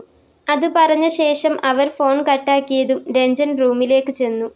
മീനാക്ഷി അപ്പോൾ കട്ടിലിൽ ചാരിയിരിക്കുകയായിരുന്നു. അവൻ ഭക്ഷണം അവിടുത്തെ അവളെ നോക്കുന്ന സ്റ്റാഫ് നേഴ്സിന്റെ കയ്യിൽ ഏൽപ്പിച്ചു. അവരത് പ്ലേറ്റിലാക്കി അവൾക്ക് നൽകിയെങ്കിലും മീനാക്ഷിക്ക് അത് കഴിക്കാൻ വയ്യായിരുന്നു. ആകെ തളർന്ന് ഒട്ടും വയ്യാത്ത നിലയിലായിരുന്നു അവൾ. രഞ്ജനും അതെ. തലേ ദിവസം വീട്ടിലേക്ക് വരുന്നതിന് മുൻപ് ഭക്ഷണം കഴിച്ചതാണ്. പിന്നെ ഈ നേരം വരെ ഒന്നും കഴിക്കാൻ അവനും തോന്നിയില്ല. ക്ഷീണം കാരണം ഇടയ്ക്കൊരു കുപ്പിവെള്ളം മാത്രം കുടിച്ചിരുന്നു. അവൾ ഭക്ഷണം കഴിക്കാതെ ഇരിക്കുന്നത് കണ്ടപ്പോൾ രഞ്ജൻ അവൾക്കരികിലേക്ക് ചെന്നു. അവന്റെ സങ്കടത്തെ മറച്ചു വെക്കാനായി ചുണ്ടിലൊരു നേർത്ത ചിരി വരുത്തി അവളെ നോക്കി. പക്ഷെ ആ ചിരിയുടെ പിറകിലുള്ള അവന്റെ വിഷമം എത്രയാണെന്ന് അവന്റെ കരഞ്ഞു ഇടുങ്ങിയ കണ്ണുകളിൽ കാണാമായിരുന്നു. ഭക്ഷണം കഴിക്കണ്ടേ? കഴിക്കാതിരുന്നിട്ട് കാര്യമില്ല. ആകെ ക്ഷീണിക്കും. പോയതോർത്ത് വിഷമിച്ചിട്ട് നമുക്ക് തിരിച്ചു കൊണ്ടുവരാൻ കഴിയില്ലല്ലോ. അച്ഛനും അമ്മയും രാവിലത്തെ ഫ്ലൈറ്റിന് വരുന്നുണ്ട്. അമ്മ വന്നാൽ തനിക്കൊരു കൂട്ടാകും, രഞ്ജൻ അവളോട് സ്നേഹത്തോടെ പറഞ്ഞു. വളരെ ശാന്തമായി സ്നേഹത്തോടെ സംസാരിക്കുന്ന രഞ്ജന്റെ കണ്ണിലേക്ക് അവൾ അങ്ങനെ തന്നെ നോക്കി. അന്ന് തന്നെ ഉപദ്രവിച്ച ആ രഞ്ജൻ തന്നെയാണോ അതെന്ന് മീനാക്ഷിക്ക് അപ്പോൾ സംശയമുണ്ടായിരുന്നു. അത്രമേൽ വ്യത്യസ്തമായ പെരുമാറ്റം. മീനാക്ഷി ഒന്നും പറയാതെ അവനെ തന്നെ നോക്കി കണ്ണെടുക്കാതെ അങ്ങനെയിരുന്നു. ഉള്ളിൻ്റെയുള്ളിൽ അവൾക്ക് അപ്പോൾ തോന്നിയ ഒരു സംശയം രഞ്ജൻ ഈ കുഞ്ഞിനെ ശരിക്കും ആഗ്രഹിച്ചിരുന്നോ എന്നുള്ളതാണ്. അതൊന്ന് ചോദിക്കണമെന്ന് അവൾക്കുണ്ടായിരുന്നു. അവൾ അവന്റെ കണ്ണിലേക്ക് നോക്കി വിറയലോടെ ചോദിച്ചു, സാർ ഈ കുഞ്ഞിനെ ആഗ്രഹിച്ചിരുന്നോ? ആ ചോദ്യം രഞ്ജൻ ഒട്ടും പ്രതീക്ഷിക്കാത്തതായിരുന്നു. അവൻ അപ്പോൾ അവളുടെ മുഖത്തേക്ക് നോക്കി തല കുലുക്കിക്കൊണ്ട് അതെ എന്ന് മൂളി. എന്നിട്ട് പറഞ്ഞു, നീ പ്രഗ്നന്റ് ആണെന്ന് അറിഞ്ഞപ്പോൾ മുതൽ ആഗ്രഹിച്ചിരുന്നു. ഇത്ര ദിവസം നീ എൻ്റെ വീട്ടിലുണ്ടായിട്ടും ഒരിക്കൽ പോലും ഞാൻ നിന്നോട് സംസാരിക്കാൻ വന്നിട്ടില്ല. നിന്റെ അരികിലേക്ക് പോലും വന്നിട്ടില്ല. അത് ശരിയാണ്. അത് നിന്നെ സമീപിക്കാനും ഫേസ് ചെയ്യാനുമുള്ള ബുദ്ധിമുട്ടുകൊണ്ടായിരുന്നു. പക്ഷേ കുഞ്ഞിനെ ഞാൻ ഒരുപാട് ആഗ്രഹിച്ചിരുന്നു. ഈ വാർത്ത കേട്ടപ്പോൾ മുതൽ വല്ലാതെ ആഗ്രഹിച്ചു പോയിരുന്നു. ഞാൻ നിന്നെ മൈൻഡ് ചെയ്യുന്നില്ല, വന്നു നോക്കുന്നില്ല, സ്നേഹമില്ല എന്നൊക്കെ അമ്മയും അച്ഛനും എൻ്റെ ചുറ്റും നിന്ന് പറയുമ്പോഴും എൻ്റെ ഉള്ളിൽ എനിക്ക് അറിയാമായിരുന്നു ഞാൻ നിന്നെ വല്ലാതെ പ്രണയിക്കുന്നുണ്ടെന്ന്. ആരോടും പറഞ്ഞിട്ടില്ല ഞാൻ. എൻ്റെ റൂമിലെ അലമാര തുറന്നു നോക്കിയാൽ നിനക്കറിയാം. കുഞ്ഞുടുപ്പും അരഞ്ഞാണവും കുഞ്ഞു വളകളും ഒക്കെ ഞാൻ വാങ്ങി വെച്ചിരുന്നു. പക്ഷേ അത് നിന്നെ കൊണ്ടുവന്ന് കാണിക്കാനോ ഇഷ്ടം തുറന്നു പറയാനോ ഉള്ള ധൈര്യം എനിക്കുണ്ടായില്ല. രഞ്ജൻ അവൻ്റെ കണ്ണു തുടച്ചു. നീ ഇപ്പോൾ ചിന്തിക്കുന്നുണ്ടാവും, ആ രാത്രിയിൽ നിന്നെ കയറിപ്പിടിച്ച് ഈ ഒരവസ്ഥയിൽ വരെ കൊണ്ടെത്തിച്ച എനിക്കാണോ ധൈര്യക്കുറവ് എന്ന്. അതെന്തോ അന്ന് അങ്ങനെ സംഭവിച്ചു പോയതാണ്. നിനക്കറിയോ മീനാക്ഷി, എൻ്റെ അച്ഛനും അമ്മയും നിന്നോട് സ്നേഹം കാണിക്കുന്നത് കാണുമ്പോൾ എൻ്റെ മനസ്സ് എത്രമാത്രം സന്തോഷിക്കുന്നുണ്ടെന്ന്. ഒരു കാലത്ത് ഞാൻ എത്രയോ ആഗ്രഹിച്ചിട്ട് എനിക്ക് കിട്ടാതിരുന്നതാണ് അത്. എൻ്റെ കുട്ടിക്കാലം മുതലേ അവർ രണ്ടാളും 100 കൂട്ടം ബിസിനസ്സുകളുടെ പിറകെ ആയിരുന്നു. ഇട്ടുമൂടാൻ സ്വത്തുണ്ട് ഞങ്ങൾക്ക്, ഇഷ്ടക്കണക്കിന് ബിസിനസ്സും കോടികളുടെ സമ്പാദ്യവും. പക്ഷേ ഇതിൻ്റെ എല്ലാം അവകാശിയായ അവരുടെ ഒറ്റ മോനായ എന്നെ ഒന്ന് നോക്കാനോ കുറച്ചു നേരം എൻ്റെ ഒപ്പം ഒന്ന് ഇരുന്ന് കളിക്കാനോ എനിക്കൊരു നേരം ഭക്ഷണം വാരി തരാനോ പോലും അവർക്ക് രണ്ടുപേർക്കും സമയമുണ്ടായിട്ടില്ല. അവർ എനിക്ക് വേണ്ടി സമ്പാദിച്ചു കൂട്ടാനുള്ള തിരക്കിലായിരുന്നു. അമ്മ ഈ മാസത്തോടു കൂടി ബിസിനസ്സൊക്കെ നിർത്തി വീട്ടിലിരിക്കാൻ പോവുകയാണെന്ന് കേട്ടു. എനിക്കത് കേട്ടപ്പോൾ സന്തോഷമേ ഉണ്ടായുള്ളൂ. കാരണം എനിക്ക് കിട്ടാത്ത സ്നേഹവും പരിഗണനയും നിനക്കും എൻ്റെ കുഞ്ഞിനും കിട്ടട്ടെ എന്ന് കരുതി. ചെറുപ്പം തൊട്ടേ എന്നെ നോക്കാനായി ഒരു സെർവന്റിനെ വെച്ചിരുന്നു. അവരാണ് എന്നെ വളർത്തിയത്. എൻ്റെ അമ്മയും അച്ഛനും ഫുൾ തിരക്കിലായിരുന്നു. എന്നെ നോക്കുന്ന ജോലിക്കാരിയാണെങ്കിലോ ഒരു വൃത്തികെട്ട സ്ത്രീയായിരുന്നു. അവർക്ക് പല പുരുഷന്മാരുമായും ബന്ധമുണ്ടായിരുന്നു. ആളുകളെ വീട്ടിൽ വിളിച്ചു വരുത്തുക, അവരുടെ കൂടെ കിടക്ക പങ്കിടുക, ഇതൊക്കെ അവരുടെ സ്ഥിരം പരിപാടിയായിരുന്നു. വീട്ടിലെ ഡ്രൈവറുമായടക്കം അവർക്ക് ബന്ധമുണ്ടായിരുന്നു. ഇതൊക്കെ കുട്ടിക്കാലം മുതൽ തന്നെ കണ്ടു വളർന്നവനാണ് ഞാൻ. ഞാനുമായിട്ട് സംസാരിക്കാൻ നേരമില്ലാത്ത അച്ഛനോടോ അമ്മയോടോ എനിക്ക് എന്തെങ്കിലും പറയാൻ പറ്റുമോ? എത്രയോ ദിവസം അവരുടെ കിടപ്പറരംഗം കണ്ട് പേടിച്ചിരുന്നിട്ടുണ്ട് ഞാൻ. വീട്ടിൽ ഒരു മൂലയ്ക്കിരുന്ന് കരഞ്ഞിട്ടുണ്ട്. ആരോടും പറയാനില്ലാതെ, ആരും തുണയില്ലാതെ അങ്ങനെ വളർന്നു. ഒരു പനി വന്നാൽ പോലും ഡ്രൈവറും ജോലിക്കാരിയും ചേർന്നാണ് എന്നെ ഹോസ്പിറ്റലിൽ കൊണ്ടുപോവുക. അവർ തന്നെ തിരിച്ചു കൊണ്ടുവരും. ഓഫീസ് കാര്യങ്ങളൊക്കെ കഴിഞ്ഞ് രാത്രി വീട്ടിലെത്തുന്ന അമ്മയും അച്ഛനും വന്ന് ചൂട് കുറഞ്ഞോ എന്ന് ഒന്ന് തൊട്ടു നോക്കും. അതിനപ്പുറത്തേക്ക് എന്നെ പരിപാലിച്ചിട്ടില്ല അവർ. ഇപ്പോൾ നീ ഛർദ്ദിക്കുമ്പോൾ അമ്മ പുറം തടവി തരുന്നതൊക്കെ ഞാൻ എത്ര സന്തോഷത്തോടെ നോക്കി നിന്നിട്ടുണ്ടെന്ന് അറിയാമോ? എൻ്റെ കുഞ്ഞിനെ അവർ ആഗ്രഹിക്കുന്നു എന്ന് അമ്മ എന്നോട് പറഞ്ഞപ്പോൾ എനിക്ക് സന്തോഷമേ ഉണ്ടായുള്ളൂ. അങ്ങനെയെങ്കിലും ഒരു മാറ്റം അവർക്ക് വരട്ടെ എന്ന് കരുതി. ഞാൻ വഴിതെറ്റിപ്പോയതിൽ അവർക്ക് എന്നെ എന്ത് തെറ്റ് പറയാൻ കഴിയും? ഞാൻ പോകുന്ന വഴി ഏതാണെന്ന് ഇന്ന് വരെ അവർ അന്വേഷിച്ചിട്ടില്ല. എന്നെ പ്രസവിച്ചിട്ടു എന്നല്ലാതെ എൻ്റെ ഒരു കാര്യവും അമ്മ നോക്കിയിട്ടില്ല. ജന്മം തന്നു എന്നല്ലാതെ അച്ഛനും എൻ്റെ ഒരു കാര്യവും നോക്കിയിട്ടില്ല. സൗഭാഗ്യങ്ങൾക്ക് ഒന്നിനും ഒരു കുറവും എനിക്ക് ഉണ്ടായിരുന്നില്ല. ഹോർലിക്സോ ബൂസ്റ്റോ ഡ്രസ്സുകളോ ഗോൾഡോ കളിപ്പാട്ടങ്ങളോ അങ്ങനെ പണം കൊടുത്ത് വാങ്ങാവുന്ന എന്തും കിട്ടുമായിരുന്നു. പക്ഷേ ഒരു അച്ഛൻ്റെയും അമ്മയുടെയും കരുതലും സ്നേഹവും എന്താണെന്ന് ഞാൻ അനുഭവിച്ചിട്ടില്ല. വളർന്നപ്പോഴും ഏറെ സൈലന്റ് ആയിരുന്നു ഞാൻ. എൻ്റെ കാര്യം മാത്രം നോക്കി ഒരു മൂലയ്ക്ക് ഒതുങ്ങിക്കൂടുന്ന ഒരു പാവം കുട്ടി. പക്ഷേ ഈ അടുത്ത കാലത്തായി ജീവിതത്തിൽ വല്ലാതെ നിരാശപ്പെട്ടു പോയിരുന്നു. എന്തിനു വേണ്ടി ആർക്കു വേണ്ടി ജീവിക്കുന്നു എന്നറിയില്ല. മാനസികമായി ആകെ തകർന്നു. ഡിപ്രഷനിലെത്തി. എൻ്റെ കൂട്ടുകാർ അത് മാക്സിമം മുതലാക്കി എന്നും പറയാം. എൻ്റെ നിസ്സഹായ അവസ്ഥയെയും ഒറ്റപ്പെടലിനെയും ഒക്കെ അവർ ചൂഷണം ചെയ്തു തുടങ്ങി. അവർക്ക് എൻ്റെ കയ്യിൽ നിന്നും നല്ല പൈസ കിട്ടും. മദ്യവും ലഹരിയും വെച്ച് നീട്ടി എൻ്റെ കയ്യിൽ നിന്ന് ആവശ്യത്തിലധികം പൈസ തട്ടിയെടുത്ത് തെറ്റായ പല വഴികളിലേക്കും അവർ എന്നെ കൊണ്ടെത്തിച്ചു. വീട്ടിലെ ഒറ്റപ്പെടലും ആരും തുണയില്ലാത്ത അവസ്ഥയും ഒക്കെ കൂടെ ഓർക്കുമ്പോൾ കൂട്ടുകാരും വെള്ളമടിയും തന്നെയായിരുന്നു ഒരു പരിധിവരെ ആശ്വാസം. അങ്ങനെയാണ് അന്ന് ഫ്ലാറ്റിൽ വെച്ച് അത് സംഭവിച്ചത്. നീ വിചാരിക്കുന്നുണ്ടാവും എനിക്ക് ഇതുതന്നെയായിരുന്നു പണിയെന്ന്. വേറെയും എത്രയോ സ്ത്രീകളുടെ പിറകെ ഞാൻ പോയിട്ടുണ്ടാകുമെന്ന്. ഞാൻ പറഞ്ഞാൽ നീ വിശ്വസിക്കുമോ എന്നും എനിക്കറിയില്ല. പക്ഷേ അന്ന് നിന്നെ ഉപദ്രവിച്ചത് അത് എൻ്റെ ജീവിതത്തിലെ ആദ്യത്തെ ഇൻസിഡൻ്റ് ആയിരുന്നു. എനിക്ക് വേണ്ടി ഫ്ലാറ്റിൽ ആരെയോ കൊണ്ടുവന്നിട്ടുണ്ട് എന്നും പറഞ്ഞു ഫ്രണ്ട്സൊക്കെ കൂടെ മാക്സിമം നിർബന്ധിച്ചും മോശമായ വീഡിയോകൾ കാണിച്ചു തന്നുമാണ് എന്നെ അങ്ങോട്ട് അയച്ചത്. ഞാനാണെങ്കിൽ അന്ന് ഫുൾ ഫിറ്റുമായിരുന്നു. ആകെ നിരാശപ്പെട്ട് ജീവിതം തന്നെ വെറുത്തു നിൽക്കുന്ന എനിക്ക് പിന്നെ മറ്റൊരു പെൺകുട്ടിയുടെ കണ്ണീർ കാണാൻ കഴിയുമോ? നീ എന്നെ തള്ളി മാറ്റിയതും രക്ഷപ്പെടാൻ ശ്രമിച്ചതുമൊക്കെ ഇന്ന് കഴിഞ്ഞ പോലെ എൻ്റെ ഓർമ്മയിലുണ്ട്. പക്ഷേ എന്തോ അന്നത്തെ എന്നെ നിയന്ത്രിക്കാൻ എനിക്ക് കഴിഞ്ഞില്ല. രഞ്ജൻ പറയുന്നതൊക്കെ കേട്ട് ഞെട്ടലോടെ ഇരിക്കുകയായിരുന്നു മീനാക്ഷി. അന്നത്തെ സംഭവം ഒക്കെ കഴിഞ്ഞ് ഞാൻ നിന്നെ മറന്നു കളഞ്ഞു എന്നാവും നീ വിചാരിക്കുന്നത്. പിറ്റേ ദിവസം മുതൽ കുറ്റബോധം എന്നെ അലട്ടി തുടങ്ങിയിരുന്നു. എന്തിന് ഒരു പെൺകുട്ടിയുടെ മാനം നശിപ്പിച്ചു എന്നൊരു തോന്നൽ ഉണ്ടായി തുടങ്ങി. സ്റ്റെല്ലയോട് ഞാൻ നിന്നെക്കുറിച്ച് അന്വേഷിച്ചിരുന്നു. നീ നാട്ടിലേക്ക് തിരിച്ചു പോയെന്ന് അവൾ പറഞ്ഞു. പിന്നെ നീ ഒരു പാവമാണെന്നും അന്ന് അങ്ങനെ ചെയ്യരുതായിരുന്നു എന്നും അവൾ പറഞ്ഞു. പക്ഷേ എന്ത് ചെയ്യാം, പറ്റിപ്പോയി മീനാക്ഷി. ആരുമില്ലാതെ ഒറ്റപ്പെട്ടു പോയെന്നു നീ ഇന്നലെ പറഞ്ഞില്ലേ? അതുപോലെ ആരുമില്ലാതെ ഒറ്റപ്പെട്ട് ജീവിക്കുന്നവൻ തന്നെയായിരുന്നു ഞാനും. തെറ്റിലൂടെ സംഭവിച്ചു പോയതാണെങ്കിലും നീ പ്രഗ്നൻ്റ് ആണെന്ന് അറിഞ്ഞപ്പോഴാ സ്വന്തമെന്ന് പറയാൻ ആരോ ഉണ്ട് എന്നൊരു തോന്നൽ തന്നെ ഉണ്ടായി തുടങ്ങിയത്. ആ കുഞ്ഞിനെ ഞാൻ ആഗ്രഹിച്ചിരുന്നു, ഒരുപാട് പ്രതീക്ഷിച്ചിരുന്നു. അതെങ്ങനെ നിങ്ങളെയൊക്കെ ബോധിപ്പിക്കണമെന്ന് എനിക്കറിയില്ല. എൻ്റെ കരഞ്ഞു കലങ്ങിയ കണ്ണുകൾ കണ്ടാൽ തന്നെ നിനക്ക് മനസ്സിലാവില്ലേ? എനിക്ക് എൻ്റെ കുഞ്ഞിനെ വേണമായിരുന്നു, ഒപ്പം നിന്നെയും. മാപ്പ്, ചെയ്തു പോയതിനൊക്കെ മാപ്പ്. അത് പറഞ്ഞുകൊണ്ട് രഞ്ജൻ മീനാക്ഷിയുടെ കാലിലേക്ക് വീണു. എന്നിട്ട് അവളുടെ 2 കാലുകളും മുറുക്കി പിടിച്ച് കരഞ്ഞു. പ്രതീക്ഷിക്കാതെ രഞ്ജൻ അവളുടെ കാലിൽ തൊട്ടപ്പോൾ മീനാക്ഷി ആകെ വല്ലാതെയായി. അത്രമേൽ കോടീശ്വരനായ ഒരാൾ, തനിക്ക് രഞ്ജൻ്റെ 7 അയലത്ത് പോലും നിൽക്കാനുള്ള യോഗ്യതയില്ലെന്ന് അവൾക്ക് അറിയാമായിരുന്നു. പക്ഷേ സാഹചര്യം കൊണ്ട് അങ്ങനെയൊരു തെറ്റ് അന്ന് രാത്രിയിൽ സംഭവിച്ചു പോയതുകൊണ്ട് മാത്രമാണ് ഇപ്പോൾ തനിക്ക് രഞ്ജൻ്റെ അടുത്ത് ഇരിക്കാൻ തന്നെ കഴിയുന്നത്. അങ്ങനെ ഒരാൾ തൻ്റെ കാലിൽ വീണ് കരയുക എന്ന് പറയുമ്പോൾ മീനാക്ഷിക്ക് എണീറ്റ് നിന്ന് രഞ്ജനെ തട്ടി മാറ്റാൻ കഴിയില്ലായിരുന്നു. അതുകൊണ്ട് തന്നെ അവൾ അവൻ്റെ നേരെ അവളുടെ കൈ നീട്ടി. "അരുത് സർ, പ്ലീസ് ചെയ്യരുത്, എന്നെ ഒരു മഹാപാപിയാക്കരുത്" എന്ന് അവനോട് അപേക്ഷ പോലെ കരഞ്ഞു പറഞ്ഞു. രഞ്ജൻ പതിയെ അവളുടെ കാലിൽ നിന്ന് പിടിവിട്ട് എഴുന്നേറ്റു. അവളുടെ അരികിലേക്ക് വന്നു. എന്നിട്ട് അവളുടെ മുടിയിലൊന്ന് സ്നേഹത്തോടെ തലോടിക്കൊണ്ട് പറഞ്ഞു, "വിട്ടുപോകാതിരുന്നൂടെ നിനക്ക് എന്നെ? ഈയൊരു ജീവിതം എനിക്ക് തന്നുകൂടെ? ഇത്രയും മാസം എൻ്റെ കുഞ്ഞിനെ വയറ്റിൽ ചുമന്നവളാണ് നീ. നിന്റെ സ്ഥാനത്ത് എനിക്ക് ഇനി മറ്റൊരാളെ കാണാൻ കഴിയുമോ? ഇനിയുള്ള കാലം എൻ്റെ കൂടെ ഉണ്ടായിക്കൂടെ? എനിക്കൊരു കൂട്ടായി? ചെയ്തു പോയ തെറ്റിന് ഈ ഒരു ജന്മം കൊണ്ട് പകരം വീട്ടിക്കോളാം ഞാൻ. എന്നെ ഇട്ടിട്ടു പോകാതിരുന്നൂടെ?" രഞ്ജൻ അത്രമേൽ നിസ്സഹായതയോടെ ചോദിച്ചപ്പോൾ മീനാക്ഷി അവിടെ ഇരുന്ന് കരയുകയായിരുന്നു. അവൻ അവളുടെ കയ്യിൽ വീണ്ടും അവൻ്റെ വിരലുകൾ ചേർത്തു വെച്ചു. അവളുടെ മുഖം വീണ്ടും അവൻ്റെ മുഖത്തോട് ചേർത്ത് നിർത്തി. അത്രമേൽ ഉപദ്രവിച്ചവനായിട്ട് കൂടി അവൾ അവനോട് ചേർന്ന് പൊട്ടിക്കരഞ്ഞു. ഒപ്പം രഞ്ജനും.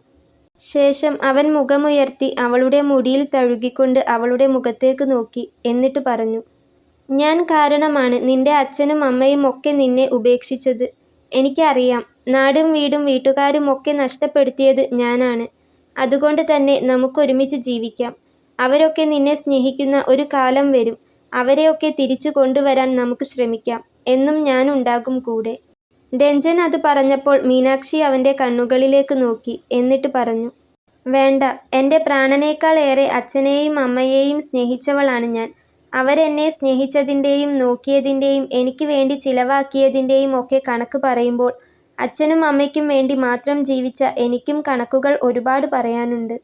ഇന്നുവരെ അച്ഛനെയും അമ്മയെയും മറന്ന് ഒന്നും ഞാൻ ചെയ്തിട്ടില്ല. വീട്ടിലെ കഷ്ടപ്പാടും സാമ്പത്തിക സ്ഥിതിയും അറിയുന്നതുകൊണ്ട് തന്നെ ഒരു ഡ്രസ്സിനോ കളിപ്പാട്ടത്തിനോ പോലും ഇന്നുവരെ ഞാൻ വാശി പിടിച്ചിട്ടില്ല. ഈ സംഭവിച്ചത് ഒന്നും ഞാനായിട്ട് വരുത്തി വെച്ചതല്ല എന്ന് ഞാൻ അവരുടെ കാലുപിടിച്ച് പറഞ്ഞു നോക്കി. എപ്പോഴും എന്നെ സ്നേഹിക്കുന്ന കണക്കു പറഞ്ഞിട്ട് ഞാനൊരു അപകടത്തിൽപ്പെട്ടപ്പോൾ എന്നെ കൈയൊഴിഞ്ഞവരാണ് അവർ. എൻ്റെ അച്ഛനും അമ്മയ്ക്കുമാണ് എന്തെങ്കിലും ഒരു രോഗം വന്നതെങ്കിൽ ഞാൻ അവരെ ഒരിക്കലും വിട്ടുകളയില്ലായിരുന്നു. ഒന്നിനും കഴിയാതെ വന്നാൽ അടുക്കളപ്പണിക്ക് നിന്നിട്ടാണെങ്കിലും ഞാൻ അവരെ നോക്കുമായിരുന്നു. അതേ സ്ഥാനത്ത് എനിക്ക് ഇങ്ങനെ ഒരു പ്രശ്നം വന്നു എന്ന് അറിഞ്ഞപ്പോൾ മറ്റൊന്നും നോക്കാതെ ബന്ധുക്കാരുടെയും കുടുംബക്കാരുടെയും കാര്യം പറഞ്ഞ് അവരെന്നെ കാലുകൊണ്ട് ചവിട്ടിയെറിഞ്ഞു. അവർക്ക് എന്നേക്കാൾ വലുത് ബന്ധുക്കാരും തറവാടിൻ്റെ അന്തസ്സും അഭിമാനവും ഒക്കെയാണ്. ഞാൻ ആ വീട്ടിൽ നിന്ന് ഇറങ്ങിയിട്ട് ഇത്ര ദിവസമായി. ജീവിച്ചോ അതോ മരിച്ചോ എന്നറിയാൻ വേണ്ടിപ്പോലും ഇന്നുവരെ അവരൊരു കോള് പോലും എന്നെ ചെയ്തിട്ടില്ല. മനസ്സിൽ തട്ടിയ ഒരിറ്റ് സ്നേഹം അവർക്ക് എന്നോട് ഉണ്ടായിരുന്നെങ്കിൽ അവരുടെ മോളല്ലേ ഞാൻ, എന്നെ രക്ഷിക്കാൻ ശ്രമിച്ചേനെ. അവർക്ക് ഞാനൊരു അധികപ്പറ്റാണെന്ന് അവരെൻ്റെ മുഖത്ത് നോക്കി പറഞ്ഞു കഴിഞ്ഞതാ. എനിക്ക് അവരോട് ദേഷ്യമില്ല. അവർക്ക് എന്നെ എപ്പോൾ വേണമെന്ന് തോന്നുന്നോ അപ്പോൾ അവരായിട്ട് വിളിക്കട്ടെ. അവരുടെ കുടുംബത്തിൻ്റെ മാനം കളയാൻ ഞാനായിട്ട് ഇനി അങ്ങോട്ടില്ല." മീനാക്ഷി അത് പറഞ്ഞുകൊണ്ട് വിതുമ്പി. അച്ഛനും അമ്മയും തള്ളിക്കളഞ്ഞതിൻ്റെ വിഷമം അവൾക്ക് അത്രമാത്രം ഉണ്ടെന്ന് രഞ്ജന് മനസ്സിലായി. അവളെ ആശ്വസിപ്പിക്കാൻ, ഒന്ന് തലോടാൻ ഈ ഭൂമിയിൽ ഇപ്പോൾ താനേ ഉള്ളൂ എന്ന് അവനറിയാമായിരുന്നു. രഞ്ജൻ അപ്പോൾ കസേരയിൽ നിന്ന് എണീറ്റ് കട്ടിലിൽ അവളോടൊപ്പം തോളോട് തോൾ ചേർന്നിരുന്നു. എന്നിട്ട് അവൻ്റെ വലതുകൈ നീട്ടി അവളെ അവൻ്റെ നെഞ്ചോടടുപ്പിച്ചു. നെറ്റിയിൽ ചുണ്ടമർത്തി ഉമ്മ വെച്ചു. എന്നിട്ട് പറഞ്ഞു, "ഞാൻ പറഞ്ഞല്ലോ, ആരില്ലെങ്കിലും ഞാനുണ്ടാകും കൂടെ, മരണം വരെ. അന്നത്തെ രാത്രി ഞാൻ തന്ന വേദനയ്ക്ക് പകരമായി ഈ ഒരായുസ് മുഴുവൻ സ്നേഹിച്ചോളാം ഞാൻ. എന്നെ തനിച്ചാക്കി പോകരുത്. കുട്ടിക്കാലം മുതലേ ഒറ്റപ്പെട്ടു പോയവനാണ് ഞാൻ. ഒരു പ്രതീക്ഷ പോലെയാണ് നീയും കുഞ്ഞും കടന്നു വന്നത്. കുഞ്ഞു പോയ വിഷമം താങ്ങാൻ കഴിയുന്നില്ല. ഇനി നീയും കൂടെ എന്നെ ഇട്ടിട്ടു പോകരുത്." രഞ്ജൻ അത് പറഞ്ഞ് അവളുടെ കണ്ണിലേക്ക് നോക്കിയപ്പോൾ അവൾ അവളുടെ വലതുകൈ ഒന്ന് ഉയർത്തി രഞ്ജൻ്റെ താടിയിൽ മെല്ലെ തൊട്ടു. "ഞാനുണ്ട് കൂടെ" എന്ന് പറയാതെ പറഞ്ഞ പോലെ. ആ ഒരു സ്പർശനം മാത്രം മതിയായിരുന്നു അവൻ ആ നിമിഷം ആശ്വസിക്കാൻ. അവൻ അവളെ ഇറുക്കെ പുണർന്നു. അവൻ്റെ നെഞ്ചിൽ ചേർത്തു കിടത്തി. അതിക്രമിച്ചു കീഴ്പ്പെടുത്തിയ കൈകൾ കൊണ്ട് തന്നെ അവളുടെ മുടിയിൽ തലോടിക്കൊടുത്തു. ആ ആശുപത്രി മുറിയിൽ ആ കിടക്കയിൽ വെച്ച് കുഞ്ഞുപോയ വിഷമത്തെ അതിജീവിക്കാൻ എന്നവണ്ണം അവർക്ക് രണ്ടുപേർക്കും അവർ പരസ്പരം താങ്ങും തണലുമാവുകയായിരുന്നു. മുന്നോട്ടുള്ള ജീവിതത്തിലേക്ക് ഒരു നല്ല കൂട്ട്. സംഭവിച്ചു പോയ തെറ്റുകളും പിഴവുകളും ഒക്കെ മറന്നുകൊണ്ട് മുന്നോട്ടുള്ള നല്ല ജീവിതത്തിൻ്റെ പ്രതീക്ഷയായി അവൾ അവൻ്റെ നെഞ്ചോരം ചാഞ്ഞു കിടന്നു.